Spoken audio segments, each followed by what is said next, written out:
What's up, Otakus? It's your tour guide here. It's Friday night.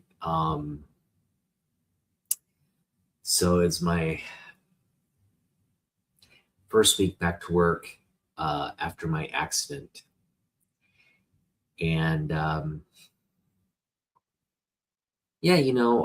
was going into the week just to see how my body would feel by the end. And I guess I would kind of make an assessment of um, maybe prioritizing my recovery over income because that's kind of the situation I'm in. Um, I'm kind of in a recovery stage from some spine ligament damage, as well as just um, overall tightness from like whiplash and all that. And I have improved. It's not like I don't feel like I'm at a point where I'm uh, like taking steps back. But I will say, going into this week, I was wanting to pace myself, which I did. And I was wanting to see how I would feel at the end of each day, how I was feeling in the morning. And now that I've had a full week to kind of evaluate how I'm feeling at the moment, I will say I've got a bit of a tightness and soreness, like a knot kind of in my mid back. And I had been experiencing that uh, pretty much since I started working again. And I noticed that, for example, today I was kind of doing a lot of different things. But toward the end of the day, I was um, helping out some of our clients, and I was kind of just forced to sit in a position for, I'd say, a good 2 hours where I didn't really do my cadence of getting up and moving around and stretching and just not sitting. I was, for the last 2.5 hours, I'd say I was just doing work where I was sitting throughout the whole period, which was not a good way to end. Because I'm feeling it now, and it has me a little bit concerned, but not to the point where I don't feel like I can go back into, I'm not like thinking I can't go back into work next week. I'm just gonna have to like definitely take it uh, slower, um, and definitely rest up this weekend, and just gonna take it again. We went into this week taking it one day at a time, and we feel confident that we can maintain at least going into work and being productive. But again, the concern for me is my mid back is hurting now, and I'm hoping that it doesn't get more serious. And at the same time, moving forward, I hope the whole notion of sitting and doing work doesn't contribute to ongoing issues with my back. So that's kind of where we are. And yeah, I'm confident.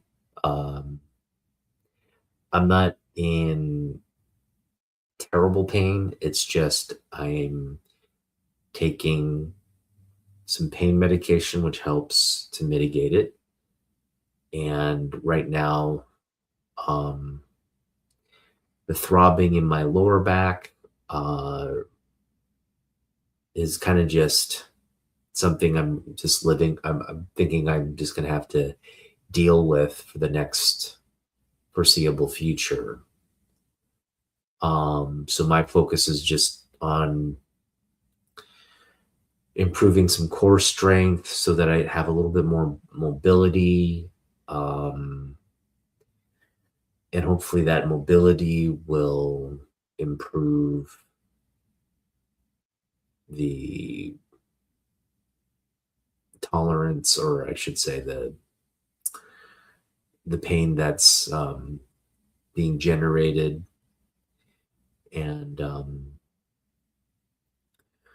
hopefully with the easing of the pain, uh, I'll get back to a point where I feel like I'm back to normal. And right now it just doesn't feel like I don't see that light at the end of the tunnel. Um, I did feel like I was making improvements prior to this week, and even like by midweek, I was like, "Wow, I'm at work. I'm getting through the day with relatively uh, without issue."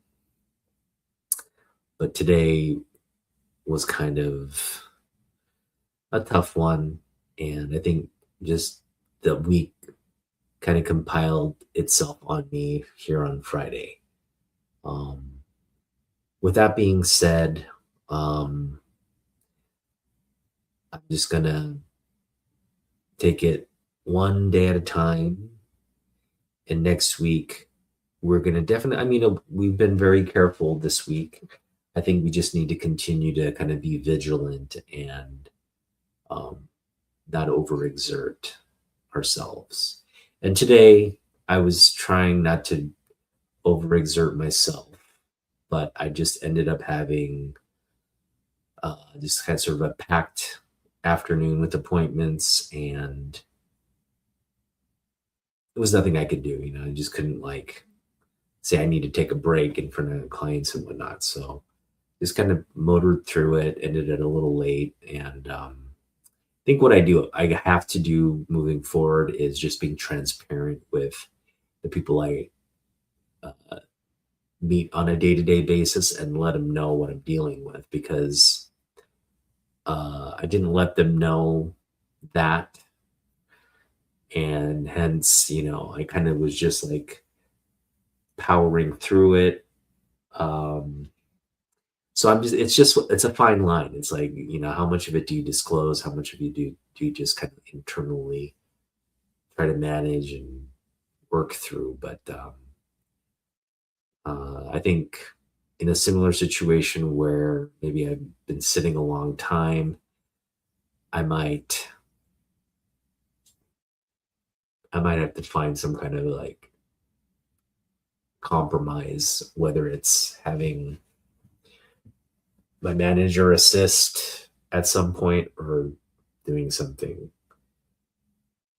where I can kind of like step out and do something else while I'm getting support. So it's a conversation. Hey, Ron, what's up? Yeah, I that's the thing. Like, I need to do more of the exercises, and I have this laundry list of things that I have to just kind of do stretches and like kind of mobility, slow mobility type exercises, like sitting, kind of on the floor, kind of doing different movements.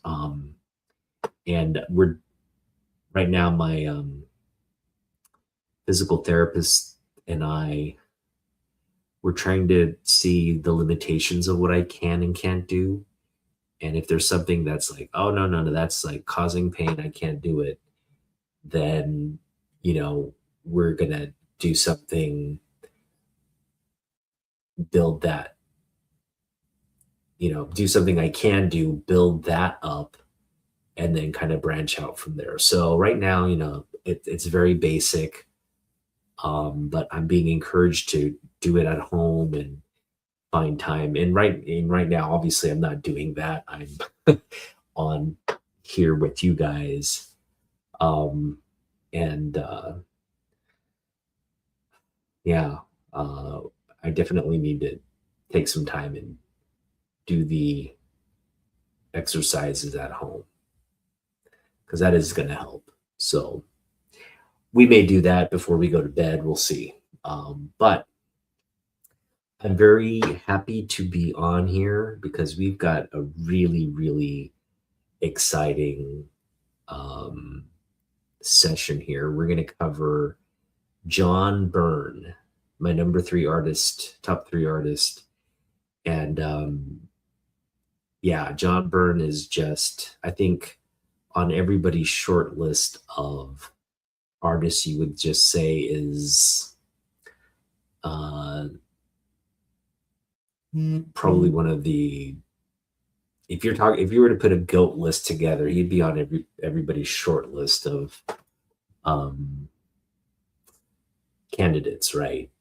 He's kind of sort of largely recognized, I think, by most collectors as, especially here in the modern era, um, so copper to modern era, of most influential comic books, having worked on the most like the major popular titles of the day, but having done everything, from being an editor, being a writer, being an artist, a penciler. I mean, he's done everything. Um,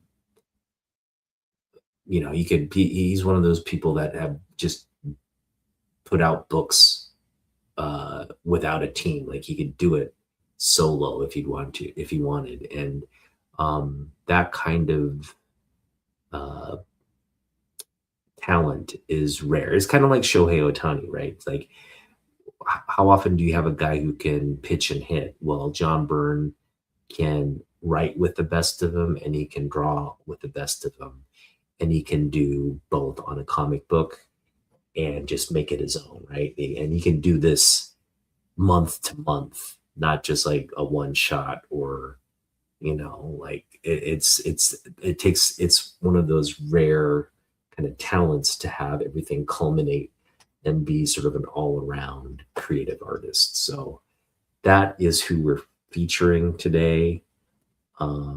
He needs no introduction really, but where I'm going to get very specific with my John Byrne feature is, thanks, Ron, is with his Superman run.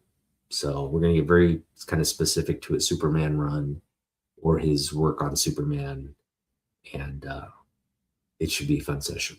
Now, big news drop today, almost a seismic news, because it directly will have an impact on the DC universe, or the DCU as we're calling it, and James Gunn's projects in the DC pipeline. And that is that Netflix has agreed to purchase Warner Brothers. Now, this is Warner Brothers, the streaming service, the Warner Brothers studios, and all of the related Warner Brothers IP, content related IP, which is a huge, right? So Warner Brothers has all these divisions, but they're going to spin off some of the news. I think, some of the news and cable channel stuff. But this bid to take over is really for the movie side of the business and for the streaming side of the business. So I believe it's a $74 billion offer that they're essentially giving. I think $30 per share price is the bid, which would be above its market capitalization in terms of the purchase. And again, it only covers those two main divisions. So, yes, Netflix is, I think, making a big gamble. It's not even a gamble though. They're basically uh, taking out, like they're basically making an investment, right? They're using money uh, within their, I guess, lending or investment capabilities to get funds to make this purchase, right? So it's not like um, it's something where they have like large cash reserves and they're just making a cash purchase. No, they're literally like, we are going to secure the money through investments, through our investment channels, our lending channels, and we're going to generate this,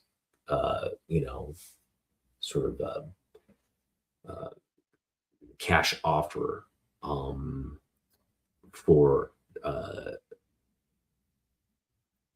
It's not even a merger, right? At this point, it's like a takeover, right? They're gonna um, just purchase Warner Brothers, and I'm sure they're going to keep the names and everything. Like it's just going to be one of those like, yeah, we're buying you, but we're not going to make incredible changes because they have the HBO streaming stuff.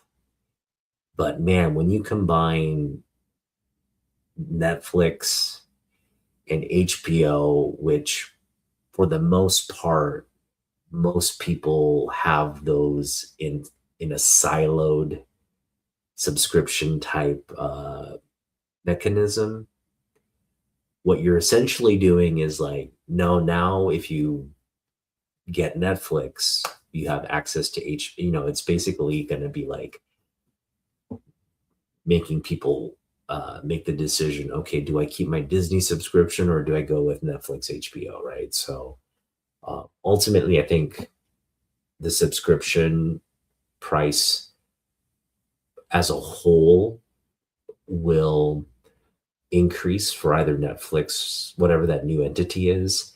But if you're paying Netflix and HBO, and I would imagine those people are going to see a drop, right? You're going to get a bonus of like, okay, these two services have merged, hence you're going to pay less overall. So, well, it's a wait and see situation on how viewers may or may not benefit from the merger or the acquisition, but it's huge. It's very big, and it's got political, I think, overtones as well.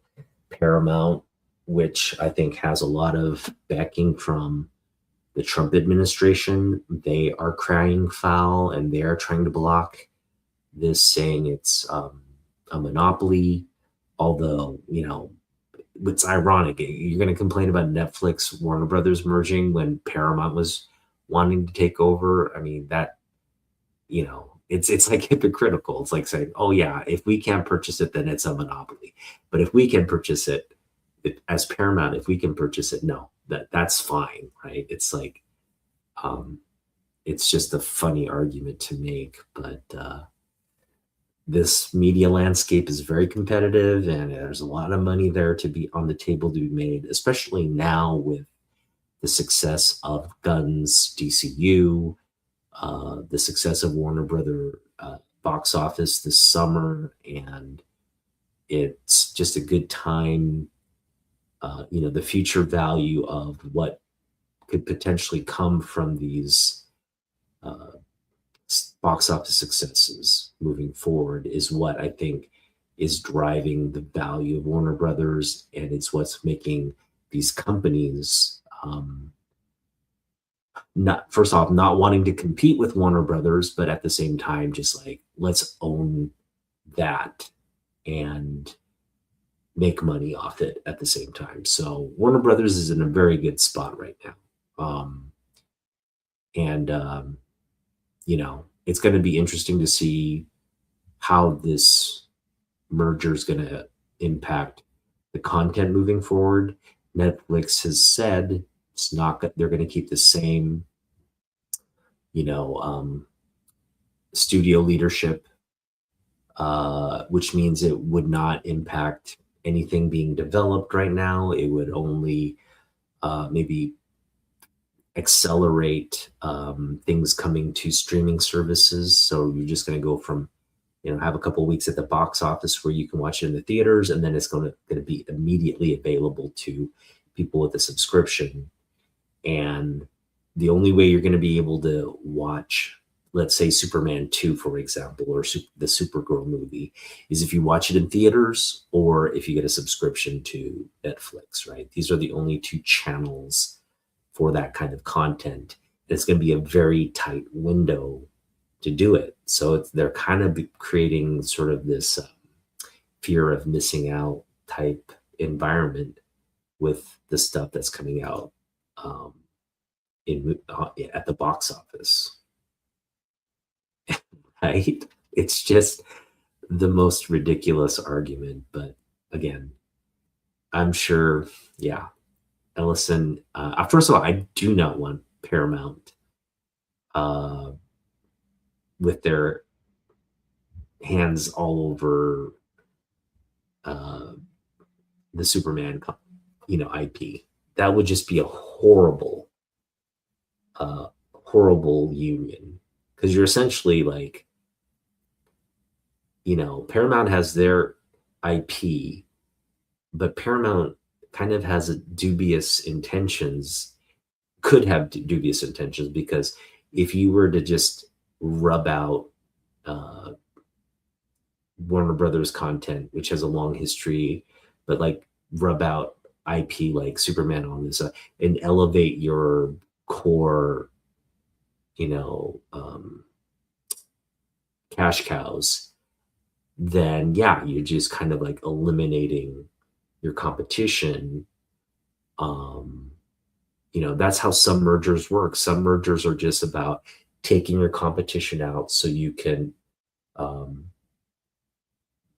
increase the value of what you sell and what you do based on your branding, right?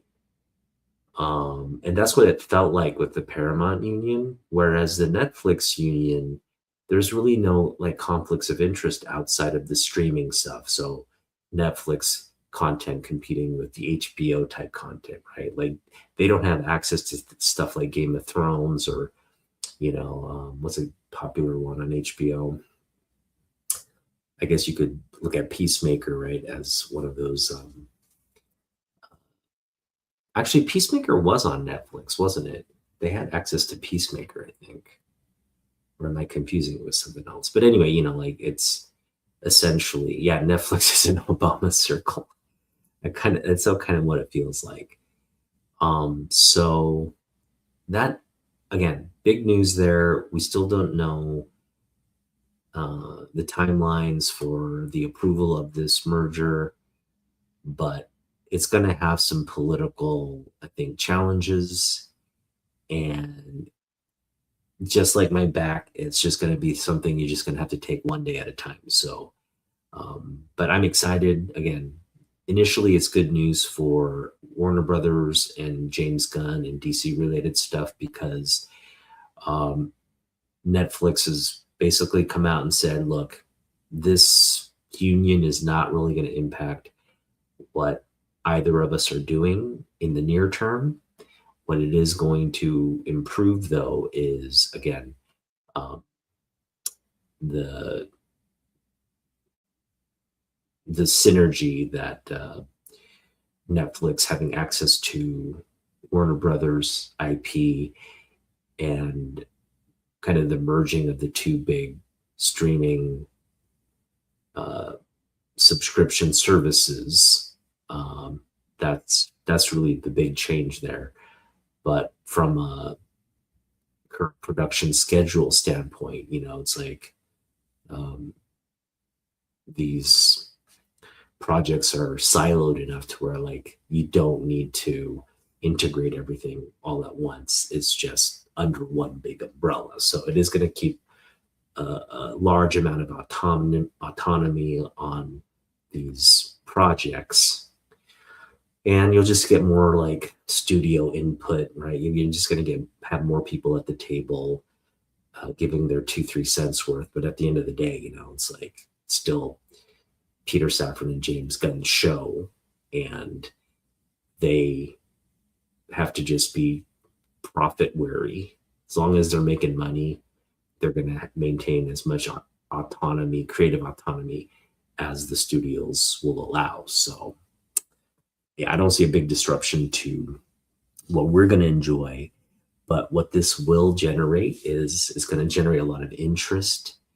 It's going to generate a lot of probably positive PR for what's in the pipeline. If you are subscribed to Netflix or vice versa, right? And it's also going to just, I think, overall force people onto one of these platform subscription services, because now you're just going to have all this sort of mainstay relevant content on this huge platform that's connected to what's coming out at the box office, transitioning into what I can watch within like feels like a 6-week window now, right? Movie drops, and within 6 weeks you can watch a digital version of it. So it's just really kind of sped up that consumption pattern. So good. Overall, I think it's good for consumers. But the only other concern is like if it creates this again FOMO sort of sort of frenetic demand for certain IPs, then yeah, you're gonna have to maybe pay more for it. That's the only downside I can see. Just this thing being so popular and everybody wanting not to miss out on what's coming week to week, or the next season, that people end up paying a little bit more just to, but then they and then they kind of cancel out other stuff. So it's like kind of making everybody drawing everybody to the big ticket item versus having a diversified stream of entertainment channels. So we'll just see. What's up, Wellbore? How you doing, man? We got Wellbore and Ron in the house. All right. So with all that being said, let's get to the John Byrne stuff. This is going to be very fun. It's fun for me to cover just because I'm very passionate about John Byrne and all his contributions to the comic book industry. And they're very, major contributions. But what I'm covering today is a little bit controversial, or I should I say a hiccup in Byrne's career, because we'll talk about it as we get into it, but there were very lofty expectations going in, and I think those expectations were not met. And that's why I think it could be one of critique for John. Like if you were to look at John Byrne's career in comic books, I think this sort of Superman period is one where you could be critical because of its lack of success from a specific standpoint. So we're going to get into that. We're going to talk about it. Hope you guys have some ideas of that. Yes, we're doing John Byrne. John Byrne. And he's our number 3 artist. So I'm going to get right into sharing my screen here. Before I do, just want to clear out a few things. Okay. So we are going to start the night off with an interview. This is an interview from 1986 where John Byrne, very young John Byrne, by the way, appears on the Today Show. Now, mind you, John Byrne, when he got his start in comic books, which was kind of in and around the mid 70s, he kind of started off like most artists, right? Just kind of like doing contributing to books here and there, right? Doing covers, doing panel work. But he hits a chord with Chris Claremont on the new X-Men. And what I mean by the new X-Men is the new team that forms, right? We're talking about post Giant Size X-Men, where Cockrum and Claremont create these new characters, create this new team dynamic. And moving forward, it's just really a wealth of creativity on the book that makes it one of the most, I want to say, iconic turnarounds for a comic book, because it brought with it an interest, increased readership, and then it just kind of morphed into becoming a cultural phenomenon with the introduction of movies and toys and all that. And so, John Byrne was a part of something, first off, one of Marvel's true success stories with the X-Men. And then, again, just being so talented that he was just driving a lot of readership and success for the Marvel titles. So let's just take a look at the interview and then we'll continue. Here we go.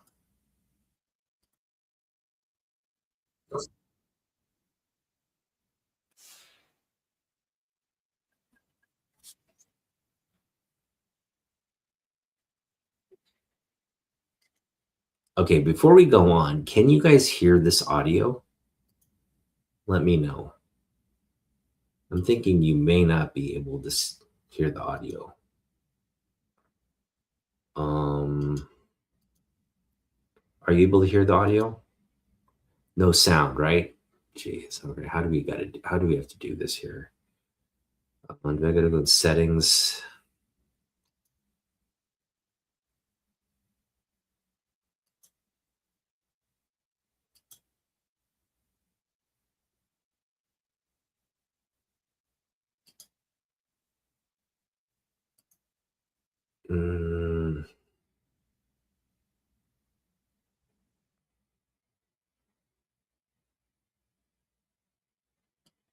To go with speakers, let's try this. Let me know if you can hear it now.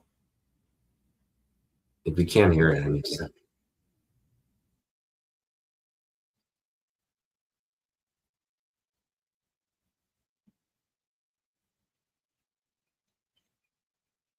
Audio?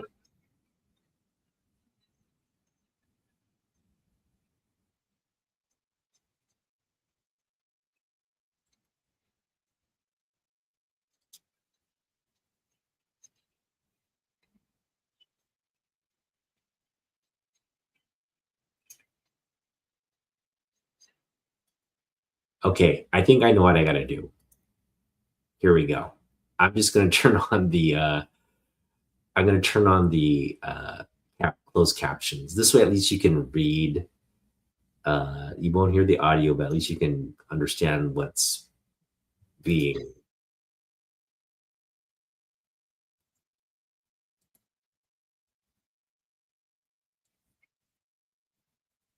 Okay.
That may have been me.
All right. So Jane Pauley is obviously has no clue about comic books, and she's trying to conduct this sort of like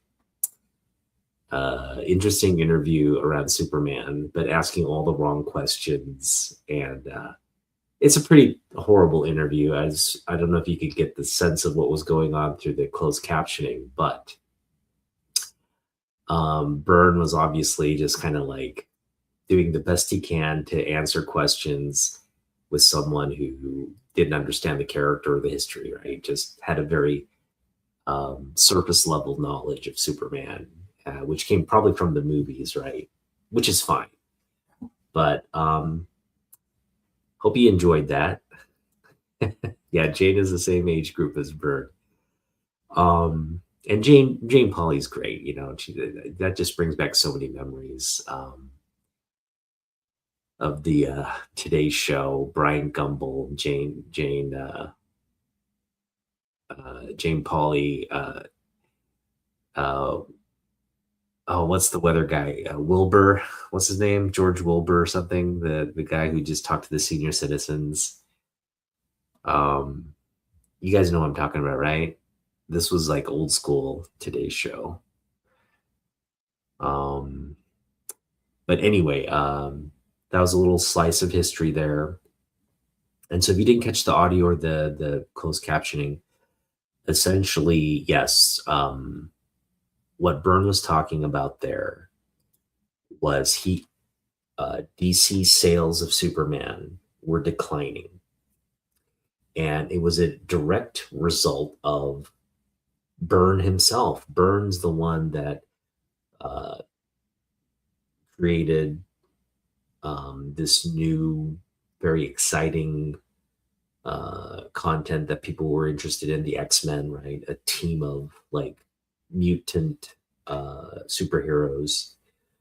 And the success of that propelled Marvel, whereas the Superman IP, you know, was just kind of like floundering. You know, you just had just like this convoluted mess of a backstory with really no continuity, right? And they couldn't really innovate and do new things with the character because it was so stuck in sort of a ridiculous origin in history. So, you know, this is where the Crisis on Infinite Earths plays such a critical role to the sort of the revamp of DC, right? It was kind of like, okay, we're gonna have this big event that's just gonna just create a new timeline existence. And in this new continuity, we're going to start with the core figure of our, of our brand, Superman, right? He's the central figure for DC. He's the primary guy, the most coveted IP in comic books. And who did DC get to do this? The guy who was the hot ticket at the moment. And Byrne was having issues at Marvel, creative,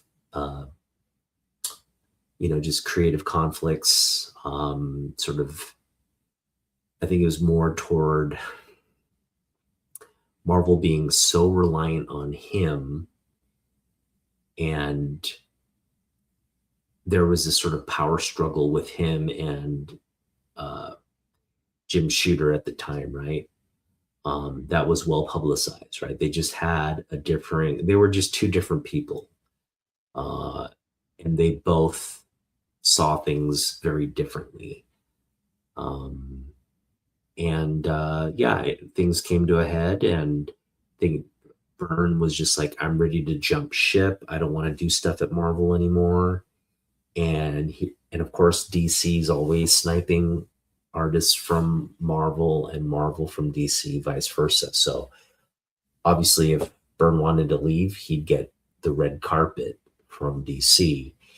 And that's what happened. And then when it was perfect timing for Byrne, because again, there was this whole issue of how do we redo Superman? How do we make him interesting again? And things culminated around Byrne's departure to where they were just ready to like, let's do it. Let's blow it all up. Let's start over. And we're just going to revamp Superman. So on on paper, on surface level, this is a great move. You've got probably the best creative talent in comic books taking on the monumental task of creating a new continuity and origin for Superman, and then surrounding Byrne with the immense talent that DC already had to support him. And, he gets basically free reign to do a very thoughtful reimagining of Superman. So, what went wrong? First off, you could argue nothing went wrong. Willard Scott, that's who yep, we miss Willard Scott. Yeah, he was kind of like your grandpa, just coming on TV and making people smile. That was great.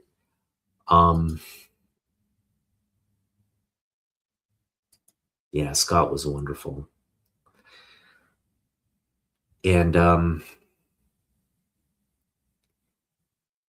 from my perspective, because really I'm the person at this time, I'm in sixth grade, right? I'm in sixth grade when this comic book came out. I'm the reader you're targeting, right? And so basically, did this book catch my interest? Yes, it did. I read the book, Man of Steel. And I will say, though, sixth grade me did not like the comic book. Sixth grade me preferred to read X-Men comic books.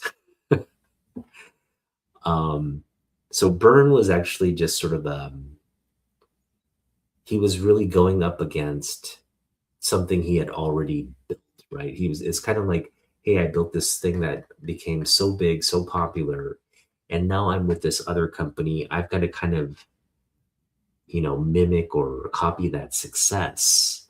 But that success had been so monumentally successful that it was hard to wrest away. Because, once you let something out of the bag, it doesn't matter how good you make something else. Sometimes that thing that's just out there and the thing everybody's talking about, it's hard to topple that and wrestle that away, right? So that's kind of where the X-Men was, along with a lot of the other Marvel comic books. It wasn't just X-Men, it was just Marvel as a whole, because I think Marvel had done a better job grounding and integrating all its characters to where they, were um, being helpful to you know what I mean? Like if Spider-Man makes an appearance in the X-Men, or the Hulk makes an appearance in the X-Men, you can literally kind of follow up in the next issue in the next book for that character like Hulk or Spider-Man, where it's continuing on with a story, right? You couldn't really do that at DC because everything was so siloed and it wasn't integrated at all. So that was the dilemma that Byrne had going into this project. And that was the thing that DC was cognizant of doing moving forward. So when they, again, created the post-crisis universe, they were very mindful of integrating everything, that these characters lived in the same universe, that they, and again, that's kind of where we are with modern DC, right? You just have this unified, integrated universe, much like Marvel had already established. So that in and of itself was a success. Okay. But I think where Byrne maybe got caught up, and it's nothing of his own, I don't think he was at fault for anything. he just could not compete with the timing of the Batman, uh, the success of Batman. Now, Batman the movie came out in 1989, but something preceded Byrne's launch of Superman, and that was Frank Miller's The Dark Knight Returns. And the The Dark Knight Returns was a huge success for DC. Not only when it came out, but the subsequent interest it generated in Batman content altogether. So Dark Knight Returns comes out. It literally just explodes onto the scene as this like powerhouse of a comic book. It really advances this idea of graphic novel format, short series novel, right? Because it was a 4-part miniseries that they then put out as a volume, collected volume, in a graphic novel form. And then you had things like The Watchmen, right? You had The Watchmen, you had things uh, taking a more adult sort of themed approach to comic books, a very sort of mature themed. Um, and so that stole Superman's thunder. When you have Batman coming out and generating all the comic book buzz for collectors, myself included, I definitely was like, when I read the Dark Knight Returns, and then I read the Man of Steel, it was like one was like pure adrenaline as you were reading it, and this was kind of like milk and cookies. It was good stuff, but it was just too familiar. It was way too grounded in um, the story itself, not the uh, relative action, not the relative like tension from um, a very do or die kind of situation, right? It was just kind of like presenting an origin story, walking through a very sort of typical kind of Superman scenario you might have seen in the past, but putting in sort of a modern take. So it was very conscious of like, we're going to take what you're used to about Superman, but we're just going to kind of package it in this sort of like modern setting with a new design. Everything's character driven. Everything is like kind of just nothing too extreme, right? There's no worlds exploding or alien races being decimated or just psychotic killers on the loose. It was just too like straight, kind of almost too straight for people to really get any kind of excitement out of, myself included, my 6th grade self included, right? I was like literally like Superman, I read and enjoyed, and I really loved the artwork in it, and I loved the story. But at the end of the day, if you give 6th grade me a choice between, all right, do you want to buy more Batman books and see what's going on with Batman, or do you want to buy more Superman books? And 6th grade me was definitely like, give me more Batman, please.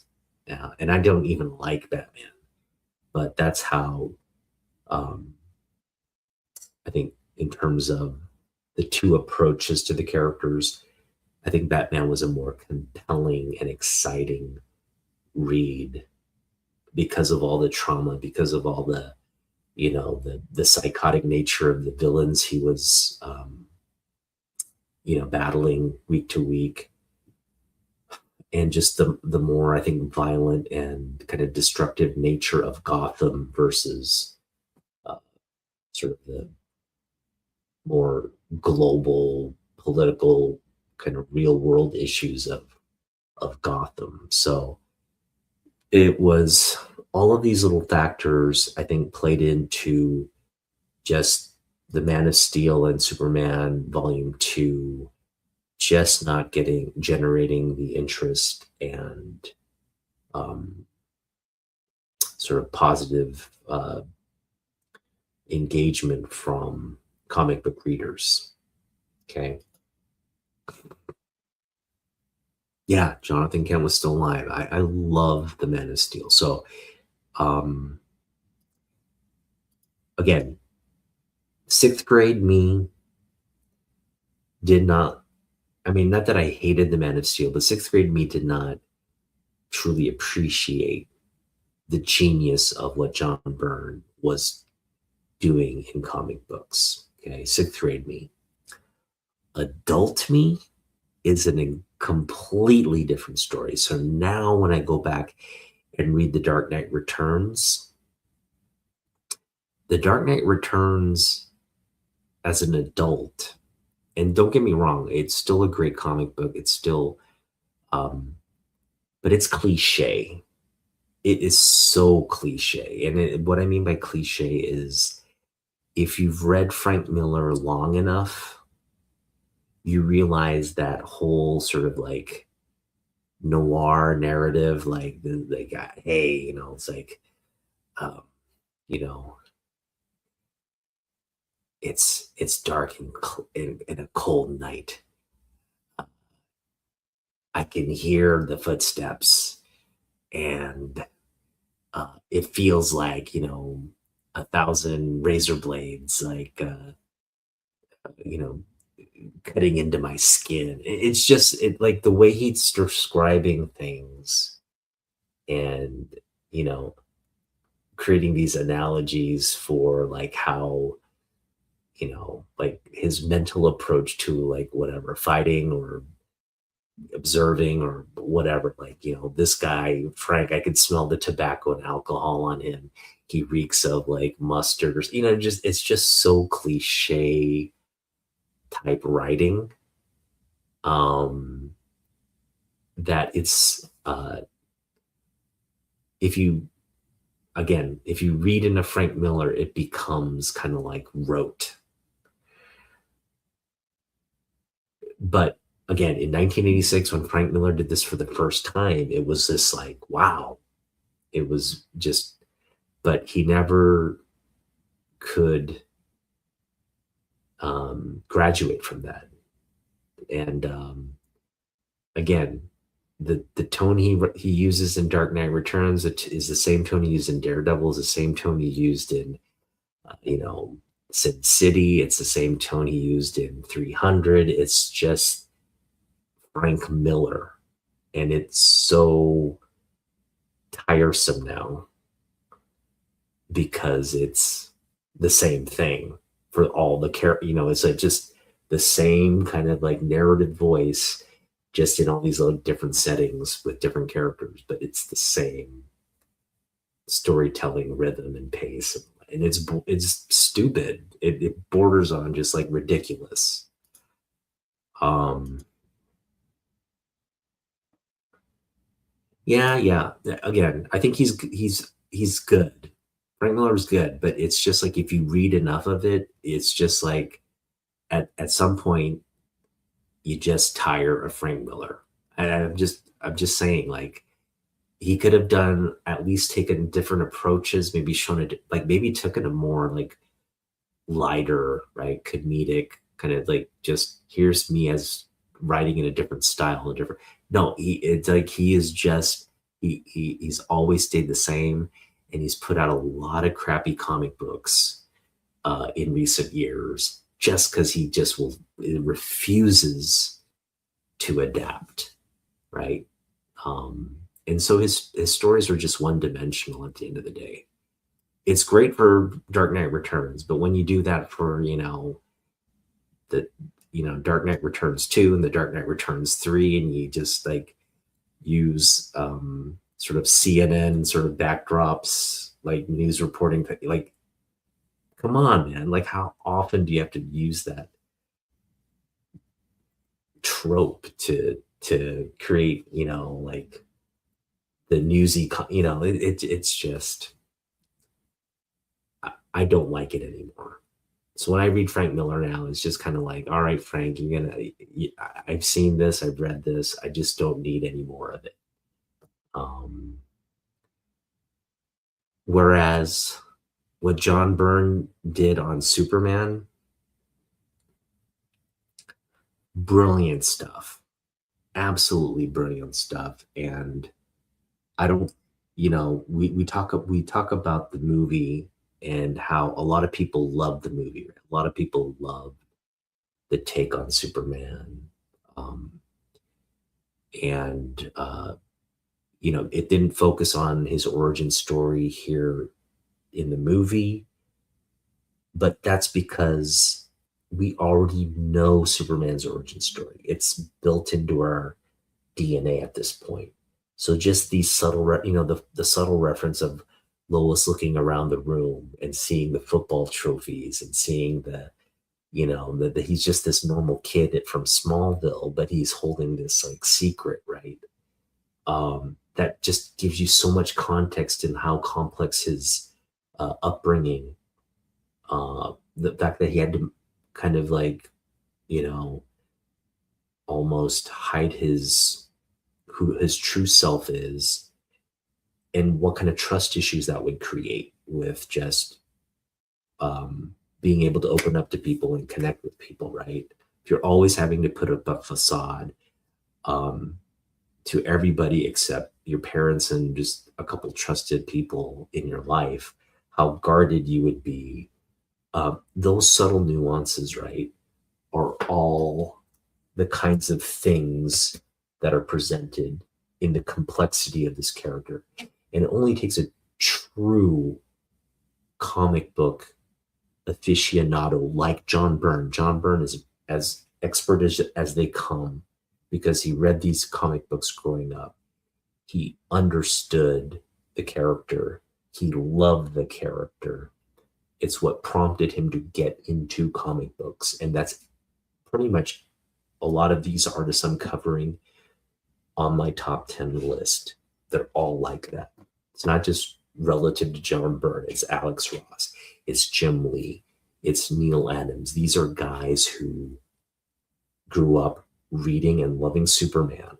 And that's the unifying, the binding factor of um, people who get into the industry. So this was a true kind of love letter to comic book fans. And unfortunately, sixth grade me was too immature to understand that.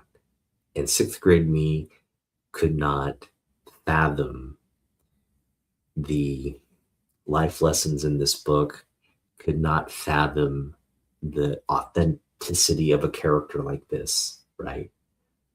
Being the survivor, an orphan, but having grown up with so much love and care that it propels him to be to use his power for good, right? This is sort of the main theme of this, and it's what comes out in the movie, and it's what makes the character so compelling. So when I look at this, obviously in its historical context, it was not a success, because what measures success is comic book sales. What measures success is people's interest in the character. And what measures success is, at the end of the day, the kind of content that this IP would generate. And unfortunately, this continued to trend down. Batman, X-Men, all the other, like Spider-Man and all other things that distract from Superman, were trending up. So it was just bad timing, and just kind of bad luck. I don't, because this John Byrne did nothing wrong. He did nothing wrong. It's just sometimes you can put out a great piece of work, something that's truly um, genius, right? But it won't be until years later, or maybe even decades later, until people realize, like, wow, yeah, that's good stuff. Um, and those things happen, and that's kind of where we are with uh, John Byrne and his contribution to DC. Um, so yeah, he gets pretty much, he's given the reins. He brings Superman, and it's lackluster. It kind of, obviously Superman does take off in his own volume, but eventually Byrne kind of leaves the title. It kind of goes back to Marvel. It's I guess overall, like, the expectation for what Byrne was set out to do was never realized, and there might have been maybe conversations around, you know, like, you know, do we keep him in that kind of like lead role, right, around our top IP? But again, eventually, other creators come on, and Byrne's time on the book ends, and then Byrne, he does a couple of Batman books and blah blah blah, but eventually, kind of like floats around. He does some Wonder Woman, he does some Batman, he does this and that at DC, and then he kind of does stuff here and there, and then yeah, he kind of does less and less, does stuff at Marvel, goes back to Marvel, does She-Hulk, and then just kind of like, yeah, kind of just fades in terms of um, doing stuff on major like projects and runs, um, which is really unfortunate, right? It's because it's almost like his early success, he was never able to kind of match it or meet it. Um, this was supposed to be, I think, that pinnacle for his career, right? Like, working on Superman in his mind, right? In his mind, he's like, man, I'm working on Superman. This is going to be my contribution. This is going to be my peak work. And then when that didn't happen,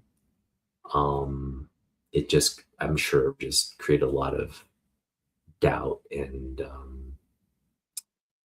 it had just had people questioning. People question his colleagues, right? His sort of industry colleagues, and uh, his coworkers, his um, contemporaries, all like kind of questioning. Hey, they look at something like this and be like, man, he did a brilliant job, but what happened? It's just like it's a conundrum. It's just doesn't really compute.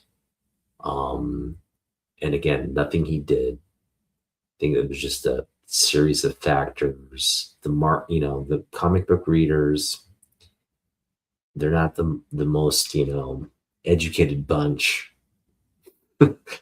And you can give them good stuff, and at the end of the day, they're gonna, pick something is killing the children over something good, right? Well, I haven't read Something is Killing. I'm sure it's very good, but what I'm saying is they're gonna pick the flashy new thing. I'll say Absolute Batman, right? They're gonna pick Absolute Batman over probably the good stuff, right? I'm sure Absolute Batman is good on some level, but I'm just saying it's this is probably better than Absolute Batman, but people will choose Absolute Batman just because it's flashy.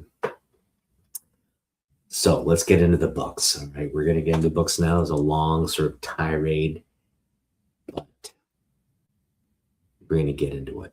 And number 10 on my list, and these are all John Byrne Superman related books. These are um, sort of the combination of books that I think are kind of showcase, obviously, John Byrne's talent, as well as just like key books from John Byrne's time on Superman. And mind you, it's a good 3 year span of work, So we're gonna get into it here. This is now, mind you, when Jane Pauley did that interview, the book was going to come out. Um, I think it was, she said, like Independence Day or something, like July or August of 1986. So in preparation for the big launch of Man of Steel #1, Amazing Heroes had a preview of the upcoming issue. And this is actually John Byrne's first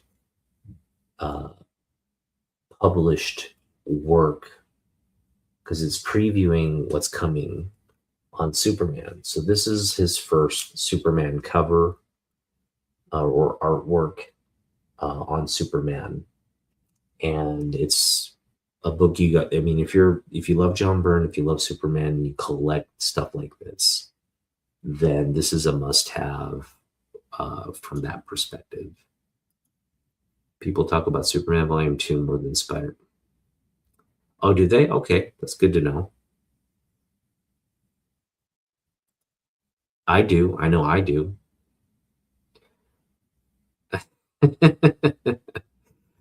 Yeah, I haven't read Something is Killing the Children, but I don't know, when you have a flashy uh, title like that, like Something is Killing, it just seems kind of what's the word I'm looking for? Like there doesn't it just sometimes the title itself will detract from, you know what I mean? Like it's oftentimes something. Maybe you might want to say something like um, "Killing Children," right? "Killing Children" might just be a title because at least it's just like kind of more um, nebulous. But when you're very specific, like something here in the book is killing the children, it's just like that. The title is almost like just seems like it's clickbait. It's like clickbait for, okay, let me read this, see what's going on. What is killing the children exactly? So I just I don't need that kind of like you don't need to tell me it's good by clickbaiting me. Like, you should just be like, go ahead, read it. Like, and this is the thing with comic books. Like, you never know something is good. Oftentimes we look at the cover and we say, oh, okay, that looks interesting. And that's what attracts us to it. So whether you're doing that with artwork or whether you're doing that with a catchy title, um, oftentimes, you're set up for disappointment, right? But I think I'm losing my train of thought here. This is again a book you want just because it's first Byrne Superman, and I collect a lot of first artists' first work on Superman. Um, that's just me. It's a weird thing I do, but like I have first Neil Adams' first work on Superman. I have Jim Lee's first work on Superman. I have Michael Turner's first work on Superman. I have John Byrne's for it's just the weird thing I do, and there you go. It's number 10. And I'm just gonna start sharing it here to the stage so that we maintain some consistency on this channel. Beautiful artwork there. Um, And that's the redesign. So, Amazing Heroes is saying, hey, look, this is Byrne, this is Superman. You're going to love it, right? What's not to love about that? Boom. I'd buy that book. So, Man of Steel comes out, 6-part miniseries, sets up volume 2, sets up Byrne's run on Action Comics. This is Byrne's first uh, book on Action Comics. And again, it's sort of the first post-crisis Superman book. And he's already, and DC's, again, already given you comic book fire here by putting Superman in the thick of things with the new Teen Titans, the hot new sort of X-Men competitor, right? In terms of cross-title uh, competition. Yeah, Superman just taking out the new Teen Titans. And so, again, some clickbait cover art here. Obviously, if you saw this and you were a collector of comic books, you're like, damn, I'm going to buy this comic book. And yes, absolutely. I think that was intentional, right? That little Christopher Reeve uh, smile action there for sure. And Burns was not shy about that. Byrne was like very cognizant, like, look, we have Christopher Reeve, who embodies the modern sort of box office cultural, popular cultural depiction of Superman in as a Hollywood uh, movie character. And so I think he added a lot of the Reeve, which is Reeve, was a good representation of who the character was from comic books, right? And now Byrne, in this reimagining, was taking Reeve's modern image and having that translate to his kind of reimagining of it. So it was just kind of this full circle moment where you had comic books influencing movies and then movies going back and influencing Byrne's artistic. One thing Byrne did change here is the size of the S. And again, I don't know if you caught in the interview, but he wanted to make Superman very bodybuilder like, like Arnold Schwarzenegger, like Lou Ferrigno type physique, because that had been lacking before in the previous iterations of him. Not to say, he wasn't, but I think he was just muscular. He wasn't like bodybuilder muscular. I mean, you're talking about like obliques here that are just like, even that it would put Arnold Schwarzenegger to shame if that was like an actual person, right? So that's the kind of sort of the changes he made. Some of the cape design a little different, but definitely the bolder, larger S is also a big change. But overall, he maintains the classic look of the suit, which is great. All right, and then of course we get volume 2. This is just one of my favorite covers from the volume 2. He obviously was cognizant of keeping a lot of Superman's foes, right? This DC continuity, he's obviously wanting to introduce that in this new integrated universe or timeline. And, right off the bat in issue 3, you get Darkseid and Superman. So just a great image there. Again, no one does it better than Byrne, and he's just given you so much comic book fire right there with that Kirby-esque. That's another thing. Byrne is a master. he can literally like copy different artists' styles as well and incorporate it as part of his own. So here he's just homaging the F out of Jack Kirby um, with that dark side rendition right there. Boom. This one is really funny because we'll get to why it's funny. I want you to go and look at Todd McFarlane's most uh, recent. I think he did a variant cover for Justice League.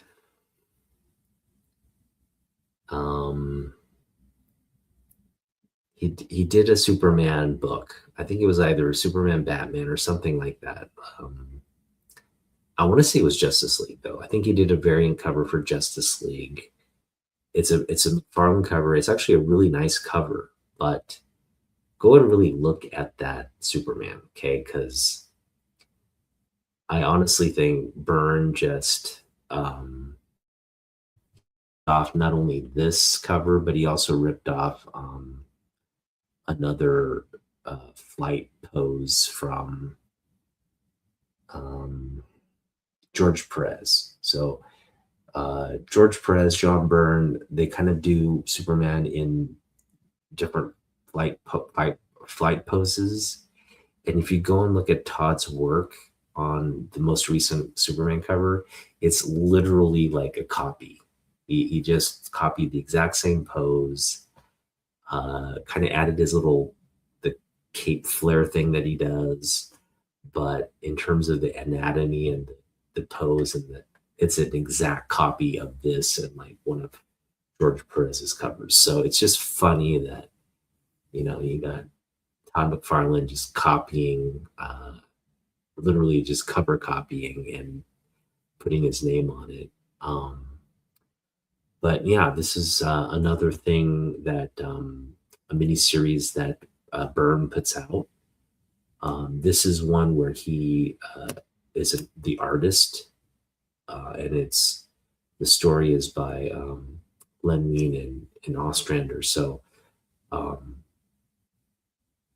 but it's part of the overall kind of Justice League that they're building towards, right? They don't just kind of come out with Justice League. They kind of build toward a more modern version of it. And Legends helps sets up some of the Justice League America stuff to come. And man, what's not to love about this cover? You got Batman, you got Wonder Woman, you got Black Canary, Dr. Fate, Shazam, our buddy here from the movies, Guy Gardner. It's just good stuff right there. And as good as cover art as you can get. So there you go. That's number, what are we on right now? We've done 10, 9, 8, 7. This next one I'm just going to initially put out. This is another sort of mini series that Byrne, at this point, Byrne is writing on this mini series. And what's brilliant about Byrne is who he chooses to work on this book. And they're two World War II veterans in Alfredo Alcala and Kurt Schaffenberger.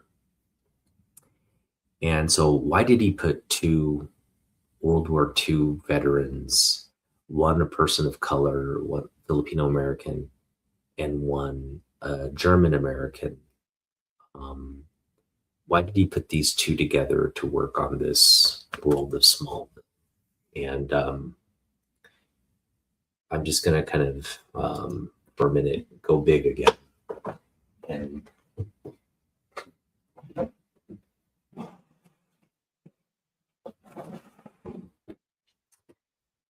to share with you one of the big pickups of 2025. This is probably, I mean, it's my only real piece of original art, right? It's my only piece where I own uh, original art from a comic book, a one of one, my kind of ownership of all the different stories and things that have been put out in the history of comic books. This is my slice or my page of that continuity. So I'm very happy to own it. It's a piece that I absolutely love. And it's a page out of this comic book right here. And what the world of Smallville is it's the origin of Martha Clark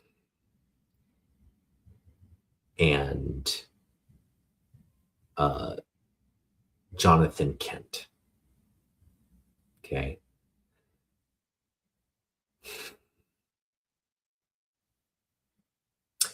It's the origin of their union, their marriage, who these two characters are. Okay, so Jonathan Kent and Martha Clark are the two protagonists in the world of Smallville. And again, I have a little piece here. I am fortunate to have the um, the I guess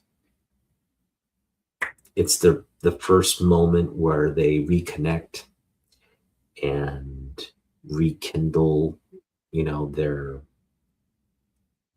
uh, feelings for each other, because uh, these two were kind of dating, and then Jonathan is,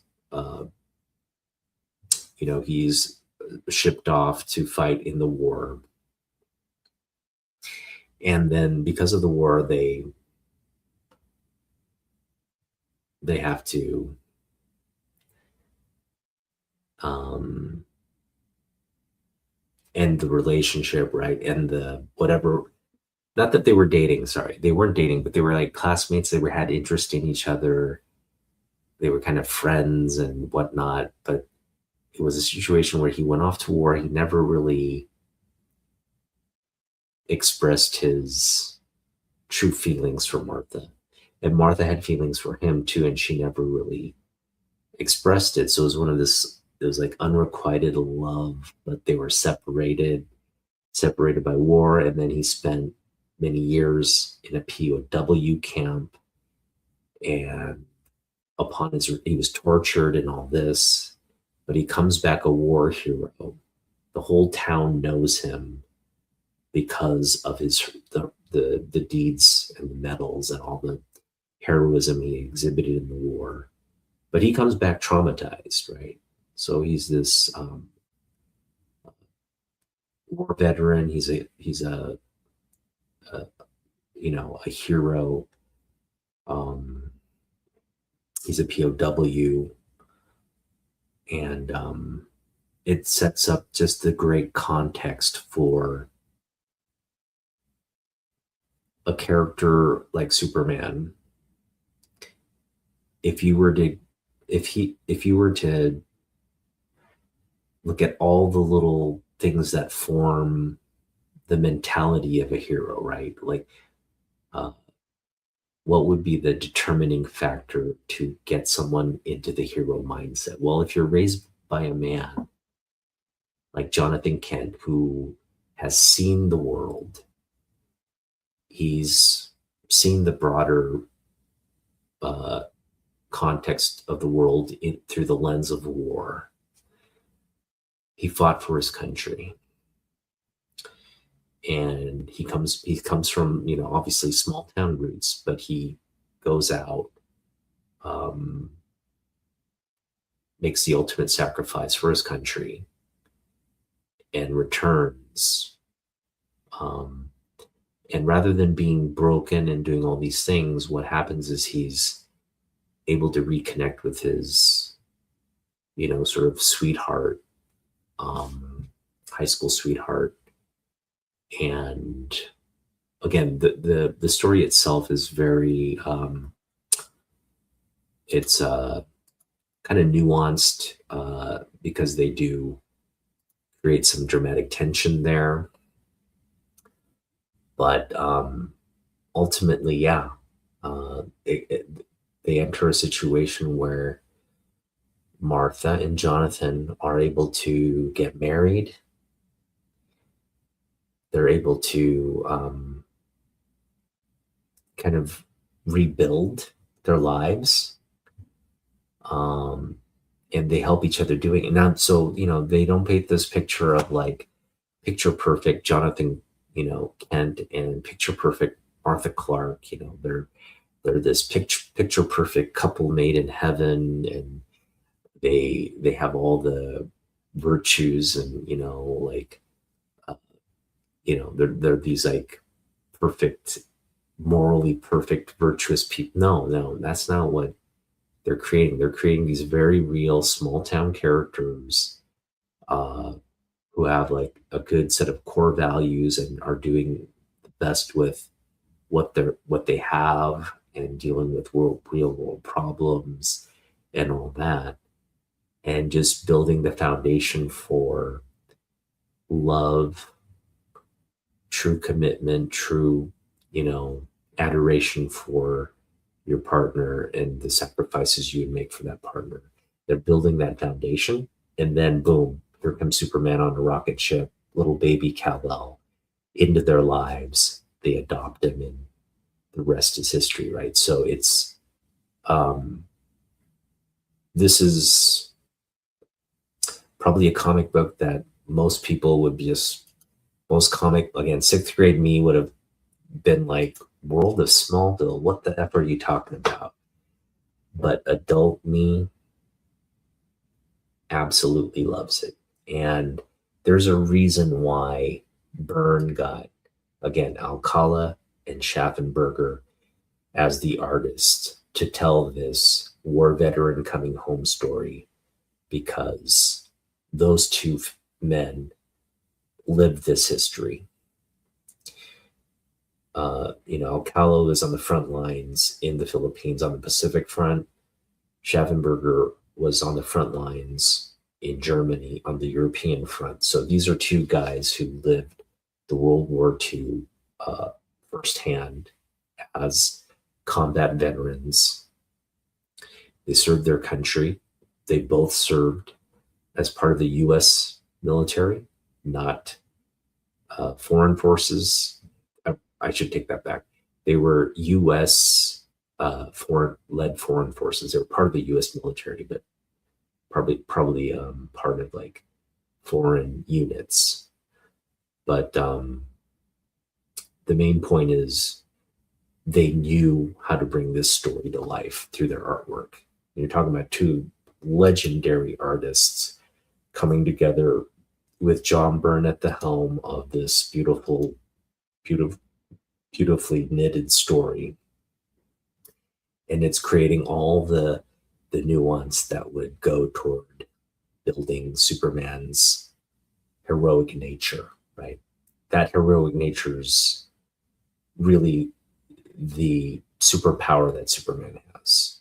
It's not his invulnerability. It's not his super strength. It's not his ability to fly, X-ray vision, heat vision, none of that. What really makes Superman a hero is his drive to fight for truth, justice, and the American way. Fight for the little guy, protect everybody, save lives, value every life, right? Using his immense power to serve others.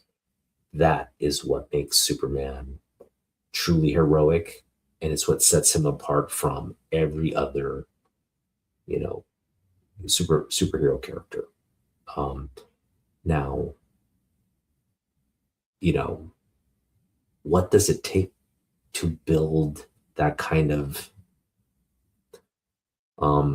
laser focused selflessness. Well, it's in the pages of this comic book. Okay, it's all here. And again, it's his parents, it's his human parents, it's Smallville, the town of Smallville.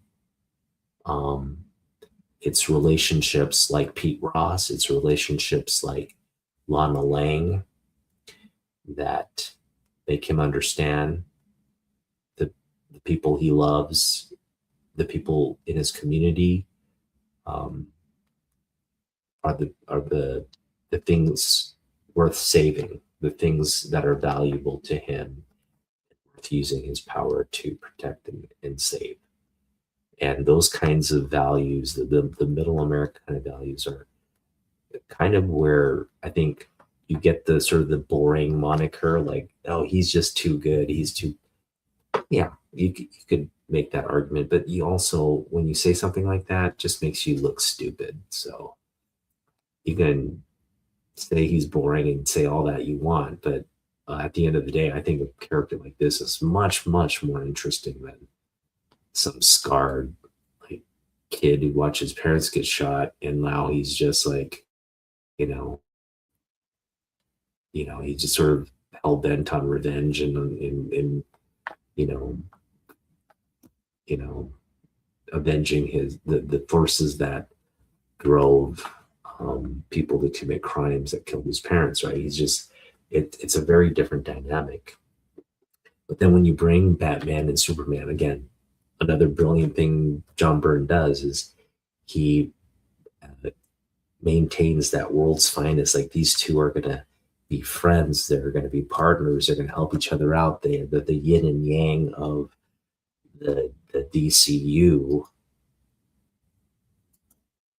That is what is going to be their relationship. So, yeah, you built a foundation on Superman, and then you build the complementary characters around him. Wonder Woman, Batman, obviously is there.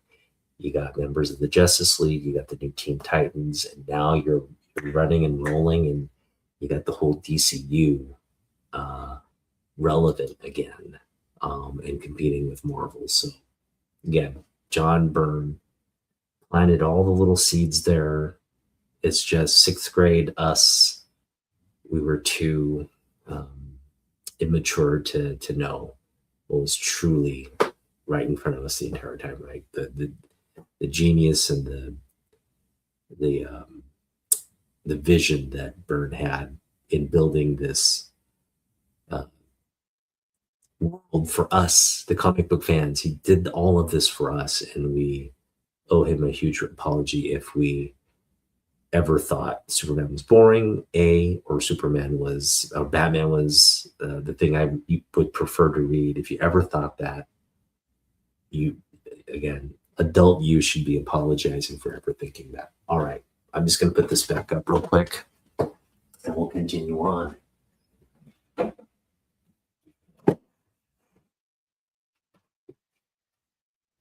Whew. All right. Let's take a little breath here. All right, so I think we've got, how many more books we got here? We got 1, 2, 3, 4, 5. So we're halfway through the list. Number 5 on the list.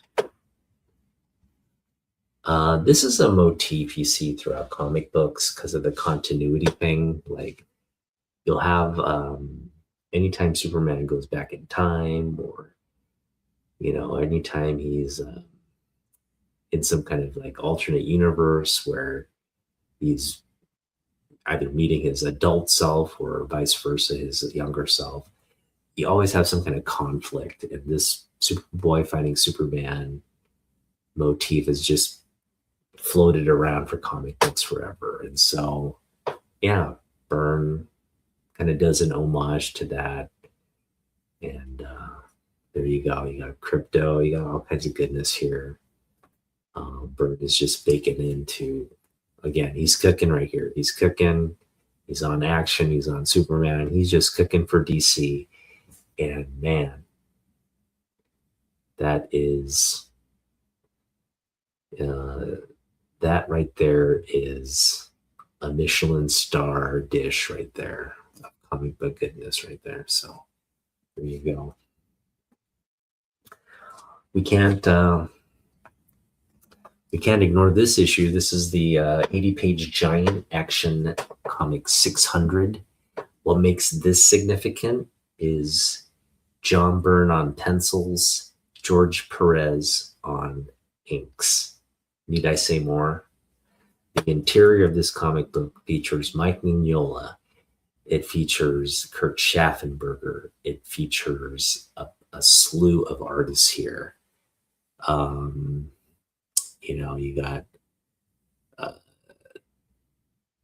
You got Dick Giordano, you got John Beatty, you got Murphy Anderson, you've got Jerry Ordway, you've got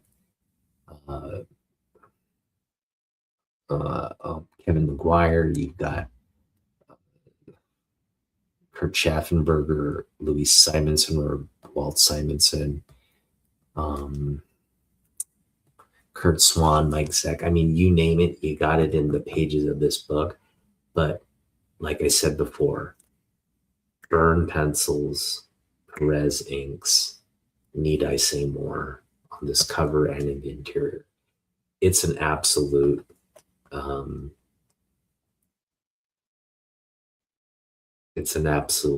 must-have for a collect. I know I can't speak for all of you guys, but for a collector like me, damn, this is as good as it gets right here. 80 pages, the golden anniversary issue of Action Comics on a 600 milestone number, serial number. That's Superman kissing Wonder Woman. I mean, you got Man-Bat, Superman. You just got Lois Lane and Jimmy Olsen. I mean, Lex Luthor. And again, I'm just going to say it again. Byrne pencils, Perez inks. Enough said. All right, so that was number 4. I was talking before about how masterful Byrne is. Byrne can do and has done homages to Kirby in Kirby's own style. Byrne, you're mentioning Byrne can literally do the character and bake in like Christopher Reeve's smile into a Superman character, right? So that like Christopher Reeves is homaged as part of that design or that artwork. Well, here we have a classic Lana Lang versus Lois Lane cover. It's the modern versions of our love triangle here, but Byrne does it in the style of Schaffenberger, and he homages that era of comic books because he understands and loves that era. But again, it's a classic take. Sorry, it's a modern take on a classic love triangle, and it's very comical here. What I love about this is like, Byrne is like, he does this where he kind of breaks the fourth wall with his readers. I guarantee that this scene does not appear in this issue. It's from his Fantastic Four days. He's like, I assure you, Dr. Doom is not in this comic book, and those kinds of things. So it's very John Byrne-esque, and we got this signed by the legendary artist on this. Again, I love this classic cover because it's a homage to Schaffenberger's contributions on the sort of the romantic nature of the Lois Lane books that Schaffenberger helped to create and popularize, right? So, again, love this cover. Byrne's homaging one of the true legendary Superman creatives that, again, I think Byrne also was probably very excited to work with. Again, World of Smallville, right? He's kind of directing Schaffenberger from the writing standpoint, and it's I'm sure Byrne was very just tickled pink getting to work with probably one of his icons, and what better way to again honor one of your icons by just homaging a great piece of cover work, um, and reminding everybody, hey, Lois and Lana, they're rivals, and they're rivals for a reason. There you go. This next one is number 2 on my list, and it's just a great cover. His cover is a controversial issue, and again, just I think Byrne has a very extensive but short, again, a 3-year little window here where he's putting a lot of Superman books out, Superman related DC, sort of larger DC integrated kind of books with Superman at the forefront, right? But this is one of the books he worked on in Action Comics. Again, we're presenting Big Barda and Miracle Man, and kind of reintroducing them in this modern environment, right? And so this is another big part of Superman's, outlying realm of influence and story arc. So all those elements coming together here on this issue and really setting the stage for this universe, right? So I think whatever Gunn is building out or whatever he's planning to do, it's central to what we're seeing here in the post-crisis universe. In fact, Gunn hasn't been shy. Gunn's like, hey, you know what? I really like the tone of the Giffen de Mateus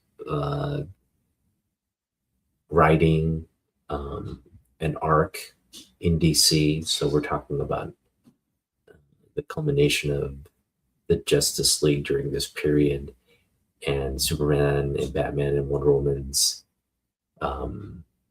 sort of tertiary role in that versus the central characters of the quote unquote Justice League, right? It's like you have the Trinity and then you have the Justice League, but the Justice League is, what is it exactly, right?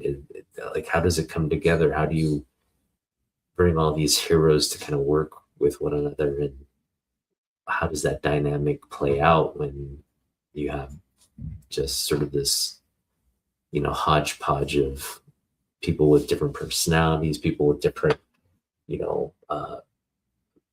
power tiers, right? Some are really powerful versus like street level people like wanting to contribute. So like, how do you balance and manage that out? That's just brilliantly explored throughout this sort of period, and again through that run.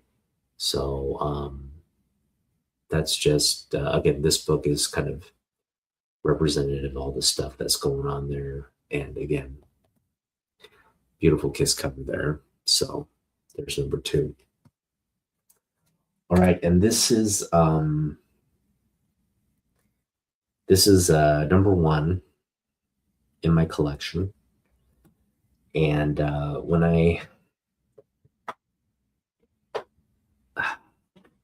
first off, how I got this book is pretty cool. I had an opportunity to buy a similar book like this, and I missed it. I think they wanted $75, or it was part of an auction or something, and it ended up being like $70 or $80 that I would have had to pay to get the book, and I didn't pull the trigger because I thought it was just a little too expensive. And it was a signed copy of Man of Steel.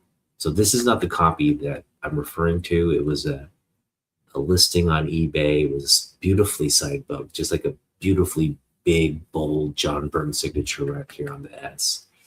And again, they wanted $75, and I didn't get it. And I was kind of like bummed for a while because nothing similar came to eBay in terms of, I mean, they had signed books on this, but they were like on the interior page, or they were just, the placement was off, the signature was off or something. But nothing, anything, nothing resembling that first book I passed on. Again, perfect placement, big bold John Byrne.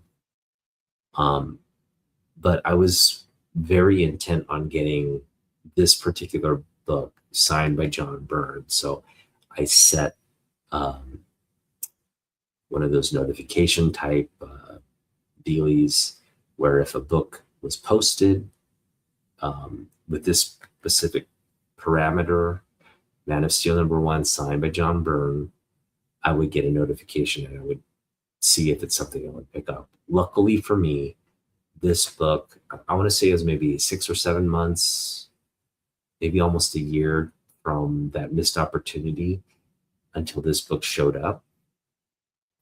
And this one came out, I think I ended up paying like under 50 for this one, but which is actually like a better price. Now the signature on the other book was much more appealing, but this isn't bad either. This is a pretty good signature. So when this came, and again, at the price I got it for, I just jumped on it. And yes, I'm sure there are a lot of copies of this out there that are signed. I could care less. I just had to have one of them. And so, I'm not thinking this is like the rarest comic book on earth, but at the same time, it's probably not as common as you would want. And I am fortunate to have it. So there you go. It's my #1 book. This is a real treasured piece of my collection. And I'm just happy to kind of go over this long, sort of winded reason why people should go back, read The Man of Steel, read the initial volume 2 of Superman, maybe the first 30 issues. It's just a fun myriad of month to month stories that just again bring back the joviality, the excitement for this character, the relevance of the character, and just Byrne just does a brilliant job of reimagining what the classic elements of this character in a modern take. And again, I sometimes think Byrne did such a masterful job that it just went underappreciated. But that's the beauty of putting your work out there. Sometimes it just takes time for people to really come around and see,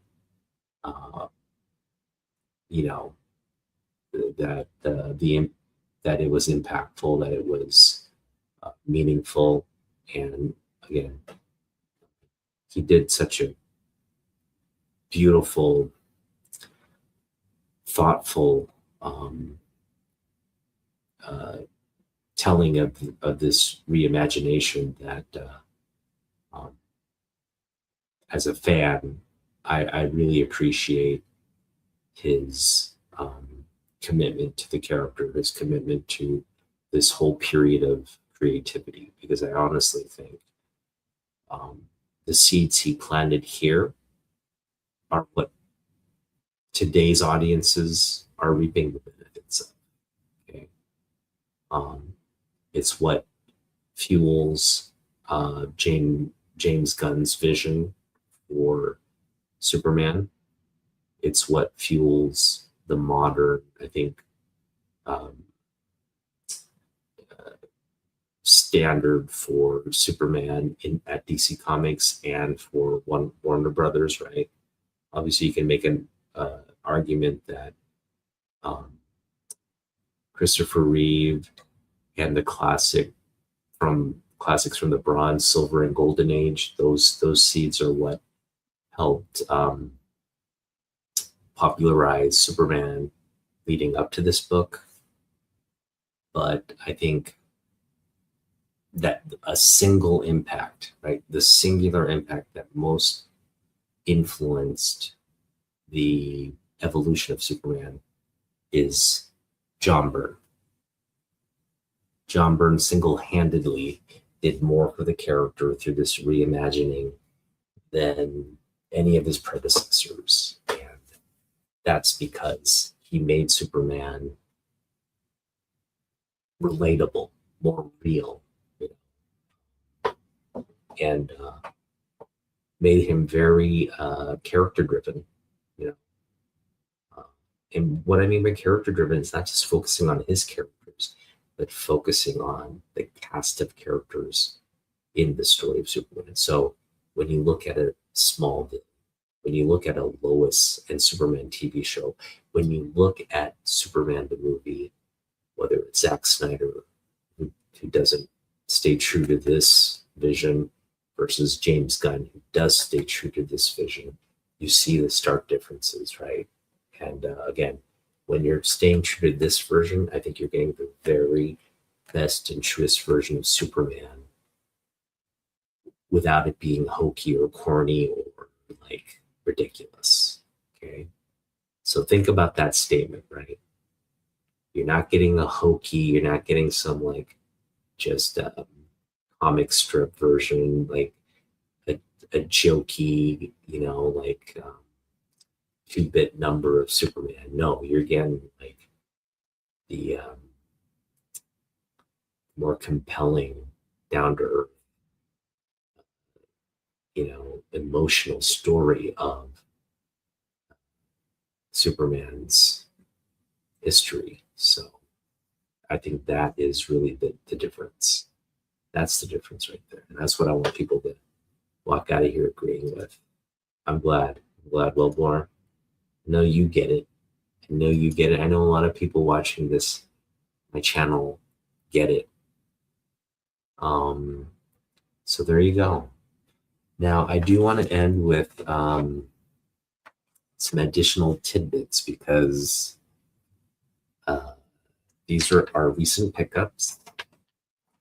And as we mentioned, John Byrne did not just work on Superman, but he also worked on Batman. Of course, you have to work on Batman. I mean, this was the flavor of the day back in comic books. There was just nothing hotter than Batman. I mean, you talk about the Keaton Batman movie and the subsequent Bat craze. I mean, they had Batman reruns running they had literally Adam West reruns running in the late 80s to 90s because why? Yes, because Batman was just front and center. It was a cultural tour de force because of, again, the Warner Brothers Keaton movies. So you're getting the Canadian version of Superman. That's true. Yeah. You forget to mention that, yeah, Byrne is British Canadian, but he grew up in America as well. So it's just this weird. Byrne is just one of those weird, like he's just got the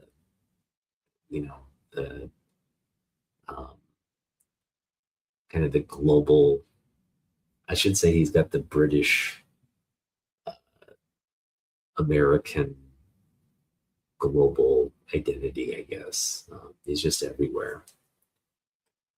But yeah, we picked up these for $1 each. Can you believe John Byrne signed Batman books? $1 each. Look at this cover here. That is that's about as macabre and intriguing as they get. Man, the manyness of Batman. What are you talking about here? And then, of course, this final one. This reminds me of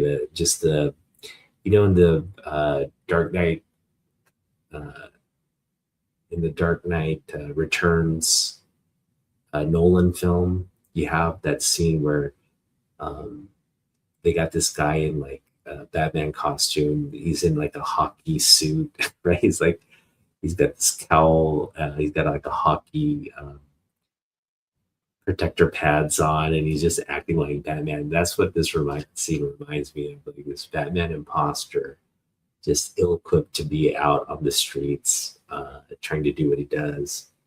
And you realize, no, there's only one true Batman. Like there's only one true Superman. And again, what built the backstory that builds Superman, it's intriguing and relevant, but the backstory that builds Batman is also very intriguing and relevant. So that's what I love about the DC. These two core characters, they come from yin and yang backgrounds, but at the end of the day, they're best friends and they complement each other. So we'll deep dive into more of that maybe down the road. Kind of looking at books that I think best exemplify Batman and Superman's relationship. It's really there's no shortage of books that feature them and examine that relationship. There's just a lot of Batman Superman uh, buddy. What's the word? Dynamic duo type buddy books.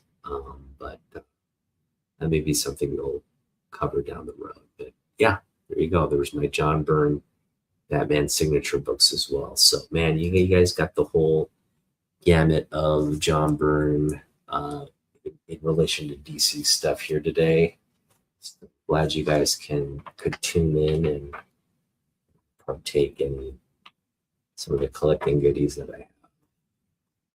And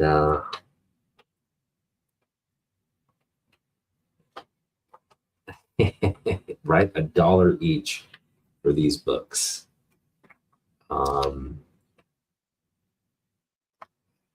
That is good stuff right there. All right, so that's gonna do it for me. This was a fun thing to do. Obviously, yesterday, I did a session with yesterday where we featured Brian Bolin. This is John Byrne, and we've got 2 more artists. And as we count down to number 1, I'm trying to keep all these artists Superman relevant, so that these are all within the framework of their work on the character or in the books. And as you can see, there are a lot of John Byrne Superman books. In fact, I just picked my favorite ones, but there's much more to collect there. And I would really encourage you to do so. And don't just collect the books where you see the John Byrne artwork. Also collect the books where John Byrne is just featured as a writer, because I think he's not given enough credit or due for his writing contributions. And again, especially specific to Superman, specific to this DC continuity that he comes on when he does and helps build for a relatively short period, but it's such an impactful period, right? It's literally the ground foundations of the DCU that he begins here through Superman, but then he continues to help cultivate books like Batman and Wonder Woman and so on moving on forward. So yeah, enough blabbing about Byrne, but again, give me an opportunity to rave about Byrne, I will rave about Byrne. He is all-time goat debate worthy artists and writers, creatives um, that you'll ever see, and kind of just putting his long career into just a kind of a quick byline of what he's done. We're talking about the Uncanny X-Men. We're talking about Fantastic Four. We're talking about Superman. We're talking about Batman. We're talking about um, Legends. Then we're talking about She-Hulk. Right? He comes back into She-Hulk. So just a flurry of activity throughout my collecting era. And he's worked on the biggest books, some of the most influential moments in comic books. And so there you go. What's not to love and appreciate about one of the greatest to ever have worked on in comic books, to ever have worked on characters? That is what we're talking about here. Oh, awesome, dude. It was never published?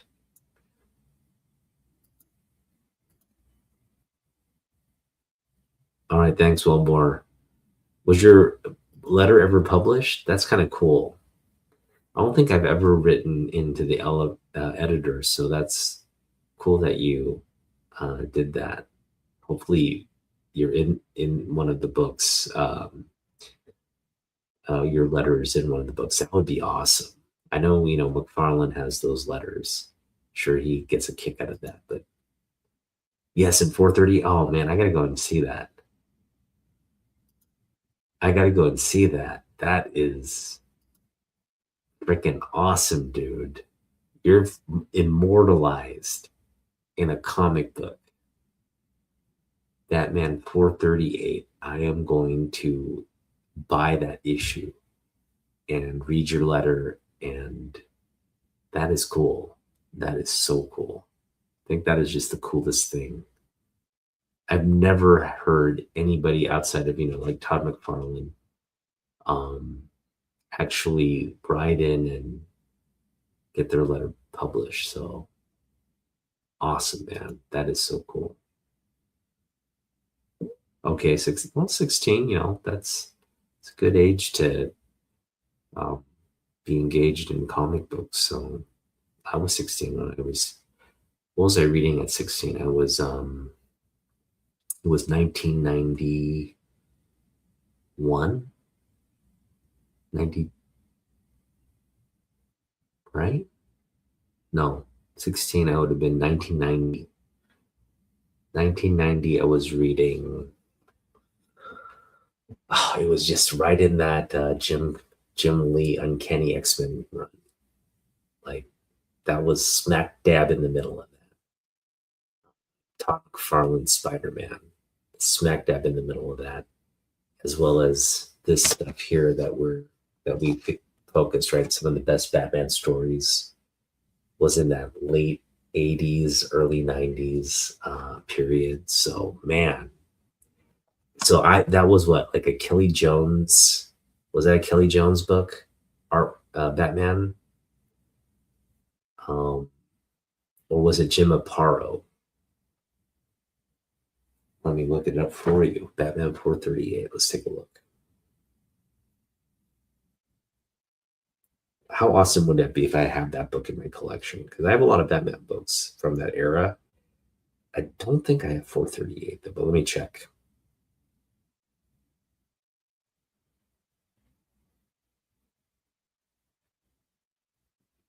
Oh, that is such a classic book. George Perez, the Tim Drake cover. Oh no, no, no. Sorry, no, that's not it. What, you got published in Batman Year Three? I do have that book. That is insane, dude. That's like one of my favorite books of all time. I got this. I literally read the series as it was coming off the newsstand. What I was collecting. Yeah, because I had read Batman Year One. Year two, I read two, which was good, but it wasn't like, I just felt like year two was kind of like, it's a lot of the story wasn't as good. But year three, man, this is we're talking about Wolfman Perez on this book. This is a classic. I mean, this is just iconic. And you're immortalized in the pages of an iconic comic book. That is crazy, man.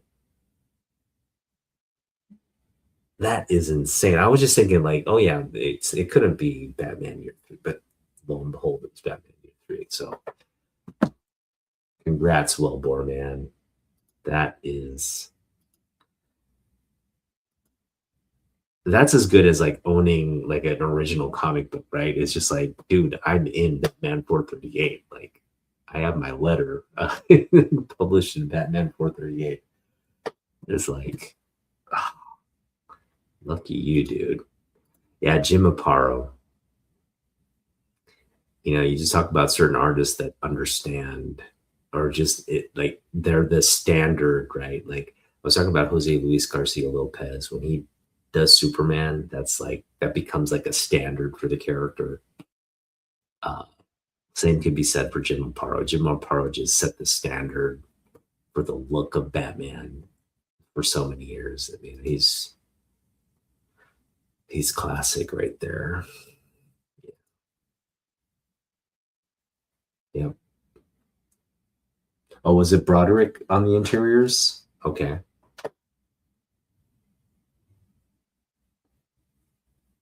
I thought it was Wolfman, but again, maybe Wolfman. I'm sorry, Perez on the interiors, but maybe Perez just did the first book and then another artist took over. That may be the case. Although I think, yeah, okay, so it was Broderick on the cover of that. No, no, on the interiors of that. Okay, but still, you had John Beatty as the inker. That's just a classic book, dude. So for people who don't know what Batman Year Three is, it's the Tim Drake. This is the thing about the modern retelling of Batman, right? You have sort of this whole new year one, year two, year three origin that's kind of retold. So you have kind of like a year by year um, progression of the character.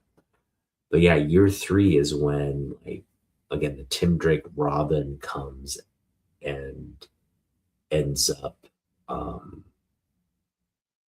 you know, joining forces, right? So uh, it's sort of the similar to the Dick Grayson type uh, origin, but it's also a little different because you have this situation where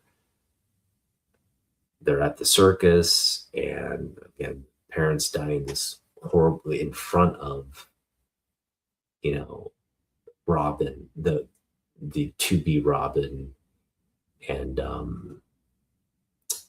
it just helps. The Batman's obviously there, understands, and then kind of takes him under his wing and says, "And look, this, you have a decision right now, and you can join me on my crusade." Because his parents are murdered. They're set, framed, and set up um, to look like an accident. But he's just like, you can help me solve this murder of your parents and join me on my crusade. And again, back in the day, we looked at this if we didn't think child endangerment or any of those kinds of things. Just like it's Robin, right? But it is brilliantly presented as a viable story in year three. I don't know how viable it is in today's day and age, but back when I was reading it in the late 80s, I was like, yeah, why not? Yeah, here's this newly orphaned kid. Why wouldn't Bruce Wayne uh, kind of like, take an orphan under his wing with all the resources he had and be his guardian and quote unquote ward um, for his nefarious. I shouldn't say nefarious, for his very uh, planned agenda for Gotham, right?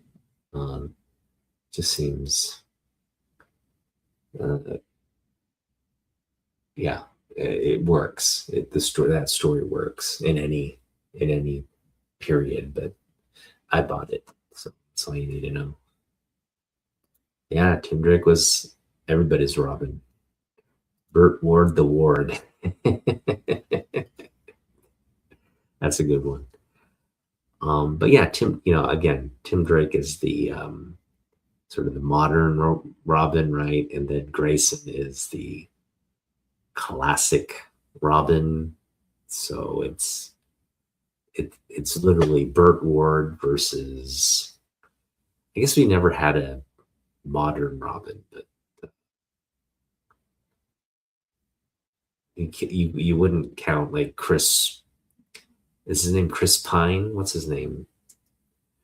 The dude who played Robin. That was such a horrible Robin too. Um, it was what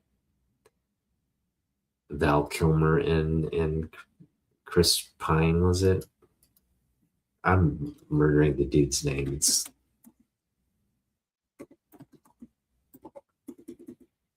Was it Chris Pine? Who was it? No, it's not Chris Pine. It's a different dude. Who am I thinking of? The guy who played Robin in the 90s.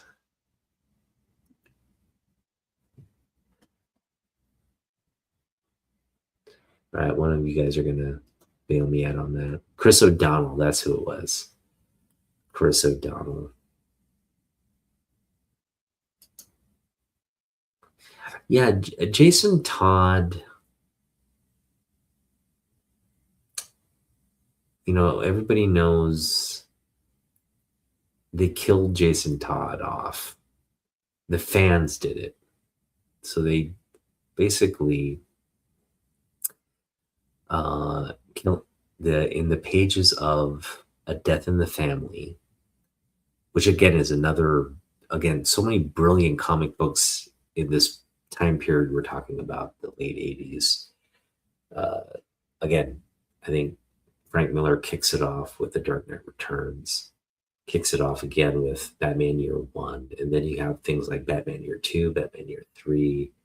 You have The Killing Joke, but again, another one of the pivotal stories from this era is A Death in the Family. And A Death in the Family, brilliant. First of all, again, Jim Aparo, right? It's Jim Aparo. You have these gorgeous covers by Mike Mignola, but the writers basically said, "Look, let's have the fans decide the fate of."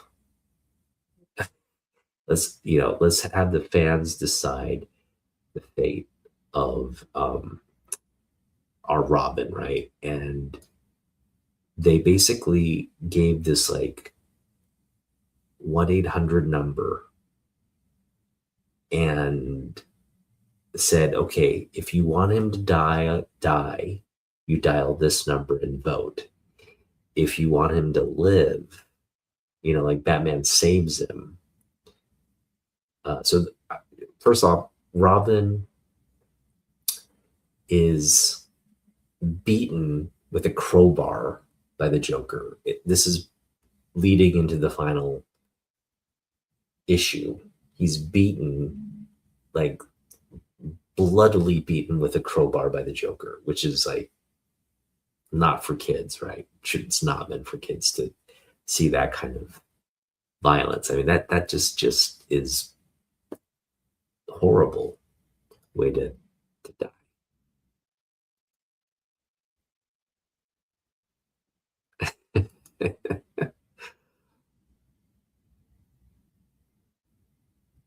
Oh yeah, Adam West Batman's classic stuff. That TV show with the bonk, all the little zoink, the sound effects of the music and all that. It was corny, but so good. Um, but getting back to, yeah, Jason Todd. So they, I don't know what the people at DC were thinking, but they're just like, let's let the fans decide. Is Jason Todd going to live or die? And we'll prepare two versions of the ending, and we'll go with whatever fans vote for. Like, okay. And yeah, it basically, it was close. It wasn't like all the fans voted to kill him off. Like, it was pretty close. But the result was the majority of fans who called in wanted Robin dead. And so, yeah, he's brutally beaten by the Joker, and then there's explosion, and of course, in the next episode, it's just the fallout from that. Robin's dead. Batman's like in that classic holding up Robin pose, going no, again, beautifully illustrated by Jim Aparo. And the Joker's apprehended and uh, um, you know apprehended and dealt with. So it I don't know why you would do that. I just don't know why you would put it to a vote. I guess it was to garner some kind of engagement or whatever, but it you just killed off a character in that manner. Really violent death as well. And again, when you have stuff like that, I don't you could have the best Superman story ever written, but it ain't competing with like voting in and killing off a character. I mean, that's the kind of stuff. Like, that's why Batman, I think, was just so pivotal and memorable for a lot of people, because you just had these great, some of the best Batman stories being written at the time, coming out just every week, month to month, right? And then you also had, again, gimmicks like A Death in the Family. You had like Neil Adams kind of coming back and doing work on the book. You had Aparo, you had like artists like Kelly Jones, you had characters like Bane coming to the forefront. Um, I mean, I was just raving about uh, the Killing Joke, and how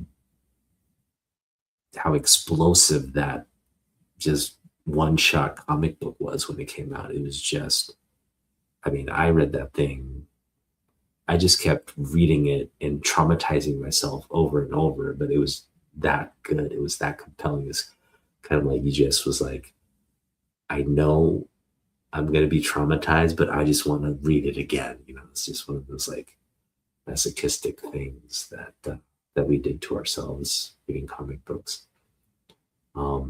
It's just good stuff. Oh, well, Bor, do it, and do it now, man. You will not regret that, reading The Killing Joke. Um,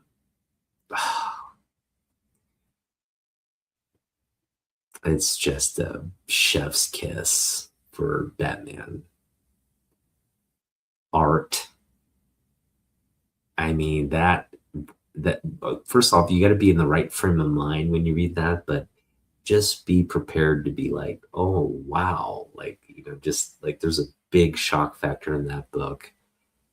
uh, it's about as violent and dark as you can get the Joker, because I'm reading Joker books now, and it's fair. I don't know about the absolute, what the absolute Batman, how that's being presented, but like, for example, like all the death metal, dark KNIGHTS, the Dark Knights series. That was relatively tame in terms of, I mean, they were presenting these like kind of like, demonic versions of Joker, but they weren't really doing anything that was like, just bordered on like,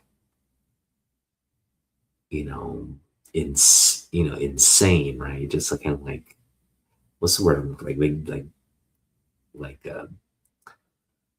uh, like psychotic, right? And just bordered on, well, not bordered on, it was just utterly psychotic. But that book really explores the like the dark nature of the Joker. So good stuff. Yeah, definitely read that. It's a must read. Must read. Yeah, psychopath. Joker's a literal psychopath. Um, which is why, again, I think why I think ultimately why Batman is, you could make an argument why Batman is better than Superman, because sometimes the dark, seedy, kind of messy stories are the things fans gravitate toward.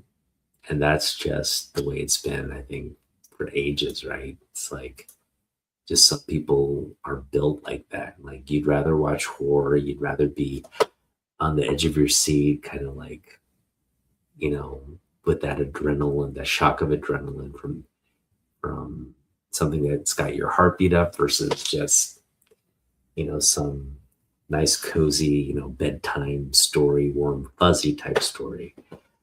I think, especially those of us who read comic books, love the kind of Frank Miller, you know, kind of narratives versus. I'm trying to think of like a story that's, yeah, like sometimes Fantastic Four, it can just feel too like warm and fuzzy, right?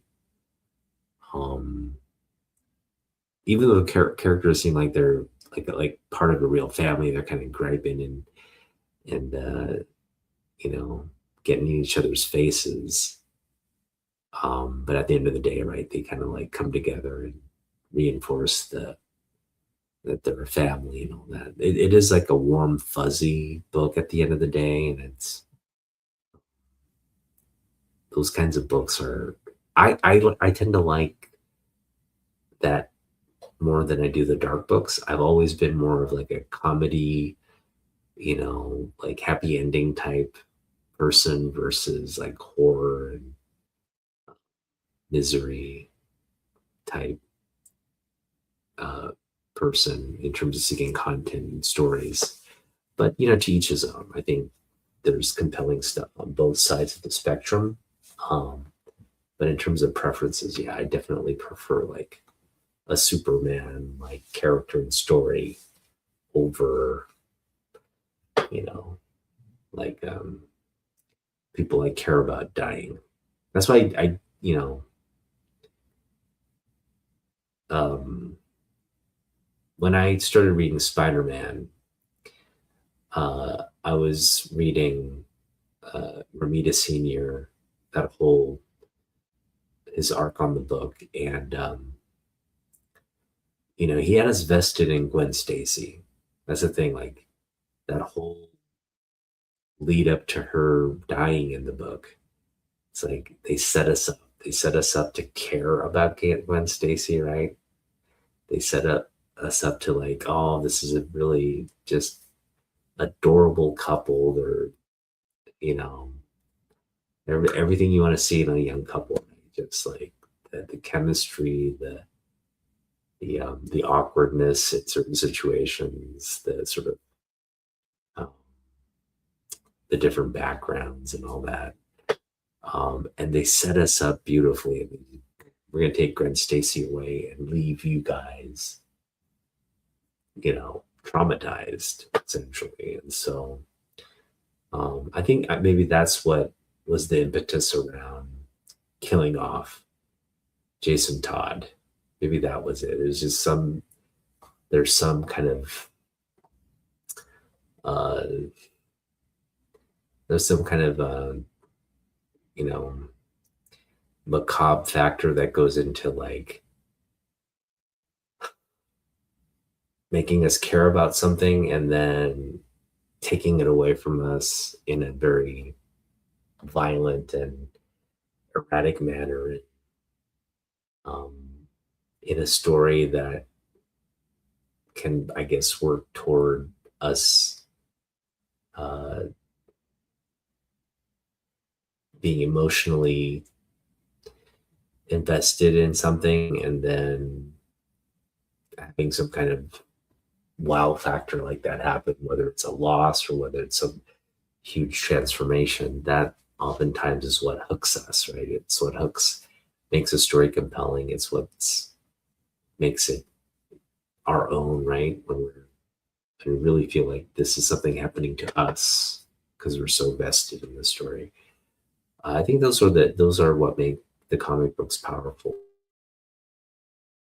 I'm trying to think where it's backfired on like I'm just thinking out loud that I did not like the fact that they killed off Gwen Stacy. I hated that about that whole arc.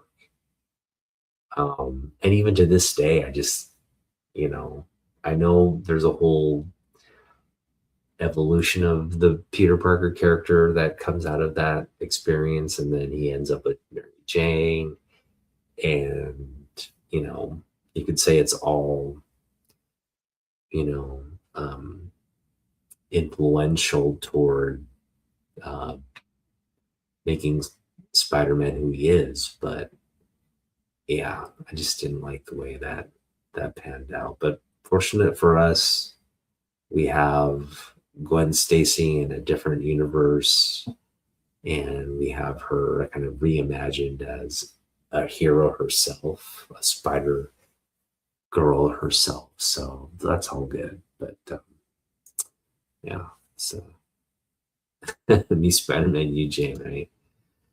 Yeah. Soup's bats are besties because they're different. Angel and devil on each other's shoulders, right? Yeah. It's literally kind of the way you could look at it, right? The yin and yang, the different paths they took, but it set them on the same agenda. And again, they both have two very different approaches to how they, Batman's more of the um, read into things, find out, see what the underlying truth is, really approach it like a crime where you're doing your detective work, you're sleuthing to come to uh, the conclusion or the truth. Whereas Superman also has those detective abilities and the criminal, what I should say, the ability to analyze a situation and come to a conclusion. He has the same thing, um, but that's not his mo. That is Batman's mo, and Superman only uses it from time to time. He's more of the swoop in and just save the day kind of immediate crisis averted type, where Batman is like he'll sneak around and do his due diligence with the observation part of it. It's like a stakeout or something, and um, you know, drop in situations and collect and gather evidence or information, and then at the end of it, he solved the crime. So yeah, just very different approaches, but both again complement each other so well from an emotional and I think um, you know from an emotional and what's the word I'm looking for, um,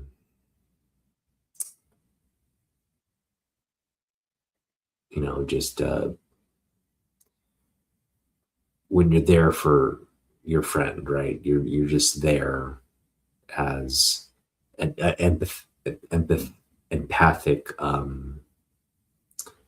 not empathic, empathetic force in somebody's life, right? You're just there to um, be a shoulder to cry on, or just somebody there to like really have your back and support you in any situation. That's true friendship, right? Good, whether it's up or down, somebody who just is there to help you, not judge you and all that. Yeah. Jason died, man. Yeah. Yeah. Batman, Jason dies. Batman just like, well, I'll just get another kid to fill Jason's shoes, right? And he just went right back out and recruited another Robin. So it's just that's just how it goes, I guess.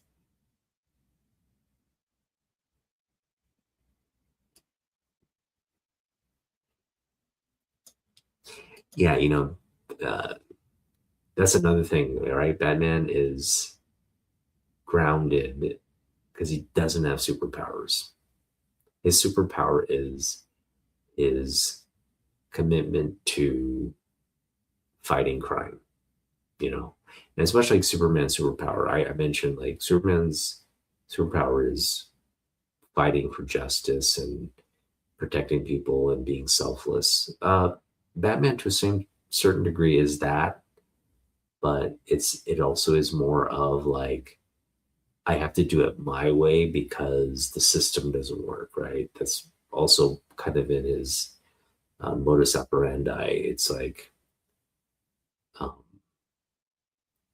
Jim Gordon's not doing his job, so I have to do mine. The kind of thing where it's like Superman, he's just helping. He's helping everybody.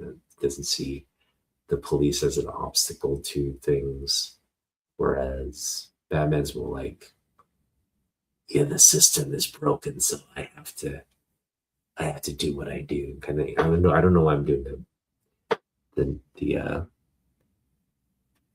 Batman voice there. Um,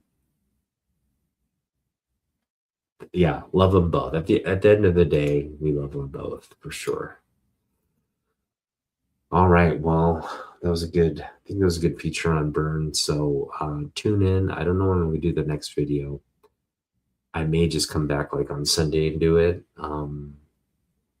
As a That seems like a good time to just get stuff out and not avoid a situation where like, oh, it's 2026 and I forgot to do my 2025 videos. Just kind of get it out while it's top of mind and then focus on 2026. So I'm sure you'll see me back here Sunday, but we have two artists left.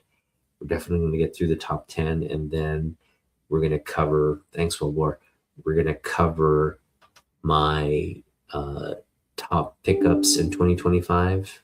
Okay. We're going to do top 25 Superman pickups, and we're going to do top 25 non-Superman pickups. So it should be just a lot of books, a lot of cool stuff. And then we're going to kind of do sort of a broad, what are we targeting in 2026 type video. I know a lot of people are putting that stuff out there right now, but I oftentimes find that exercise to be very helpful because it gives you sort of you're able to audit what you picked up versus what you still need to pick up. And in doing so, sometimes you come across new things you hadn't thought about, but you kind of, again, go through the mental gymnastics of what do I want? What don't I have? What's top of mind for me? And then when you do that, you're able to come up with, a list of books that are top of mind and you want to pick up. So we'll get into doing that. And then kind of strategizing how we're going to do it, right? When are we going to do it? When are we going to have money to do it? And all those things. So it should be good. All right. Peace out, guys. Have a great weekend. I'll see you back here in the next one. Good night.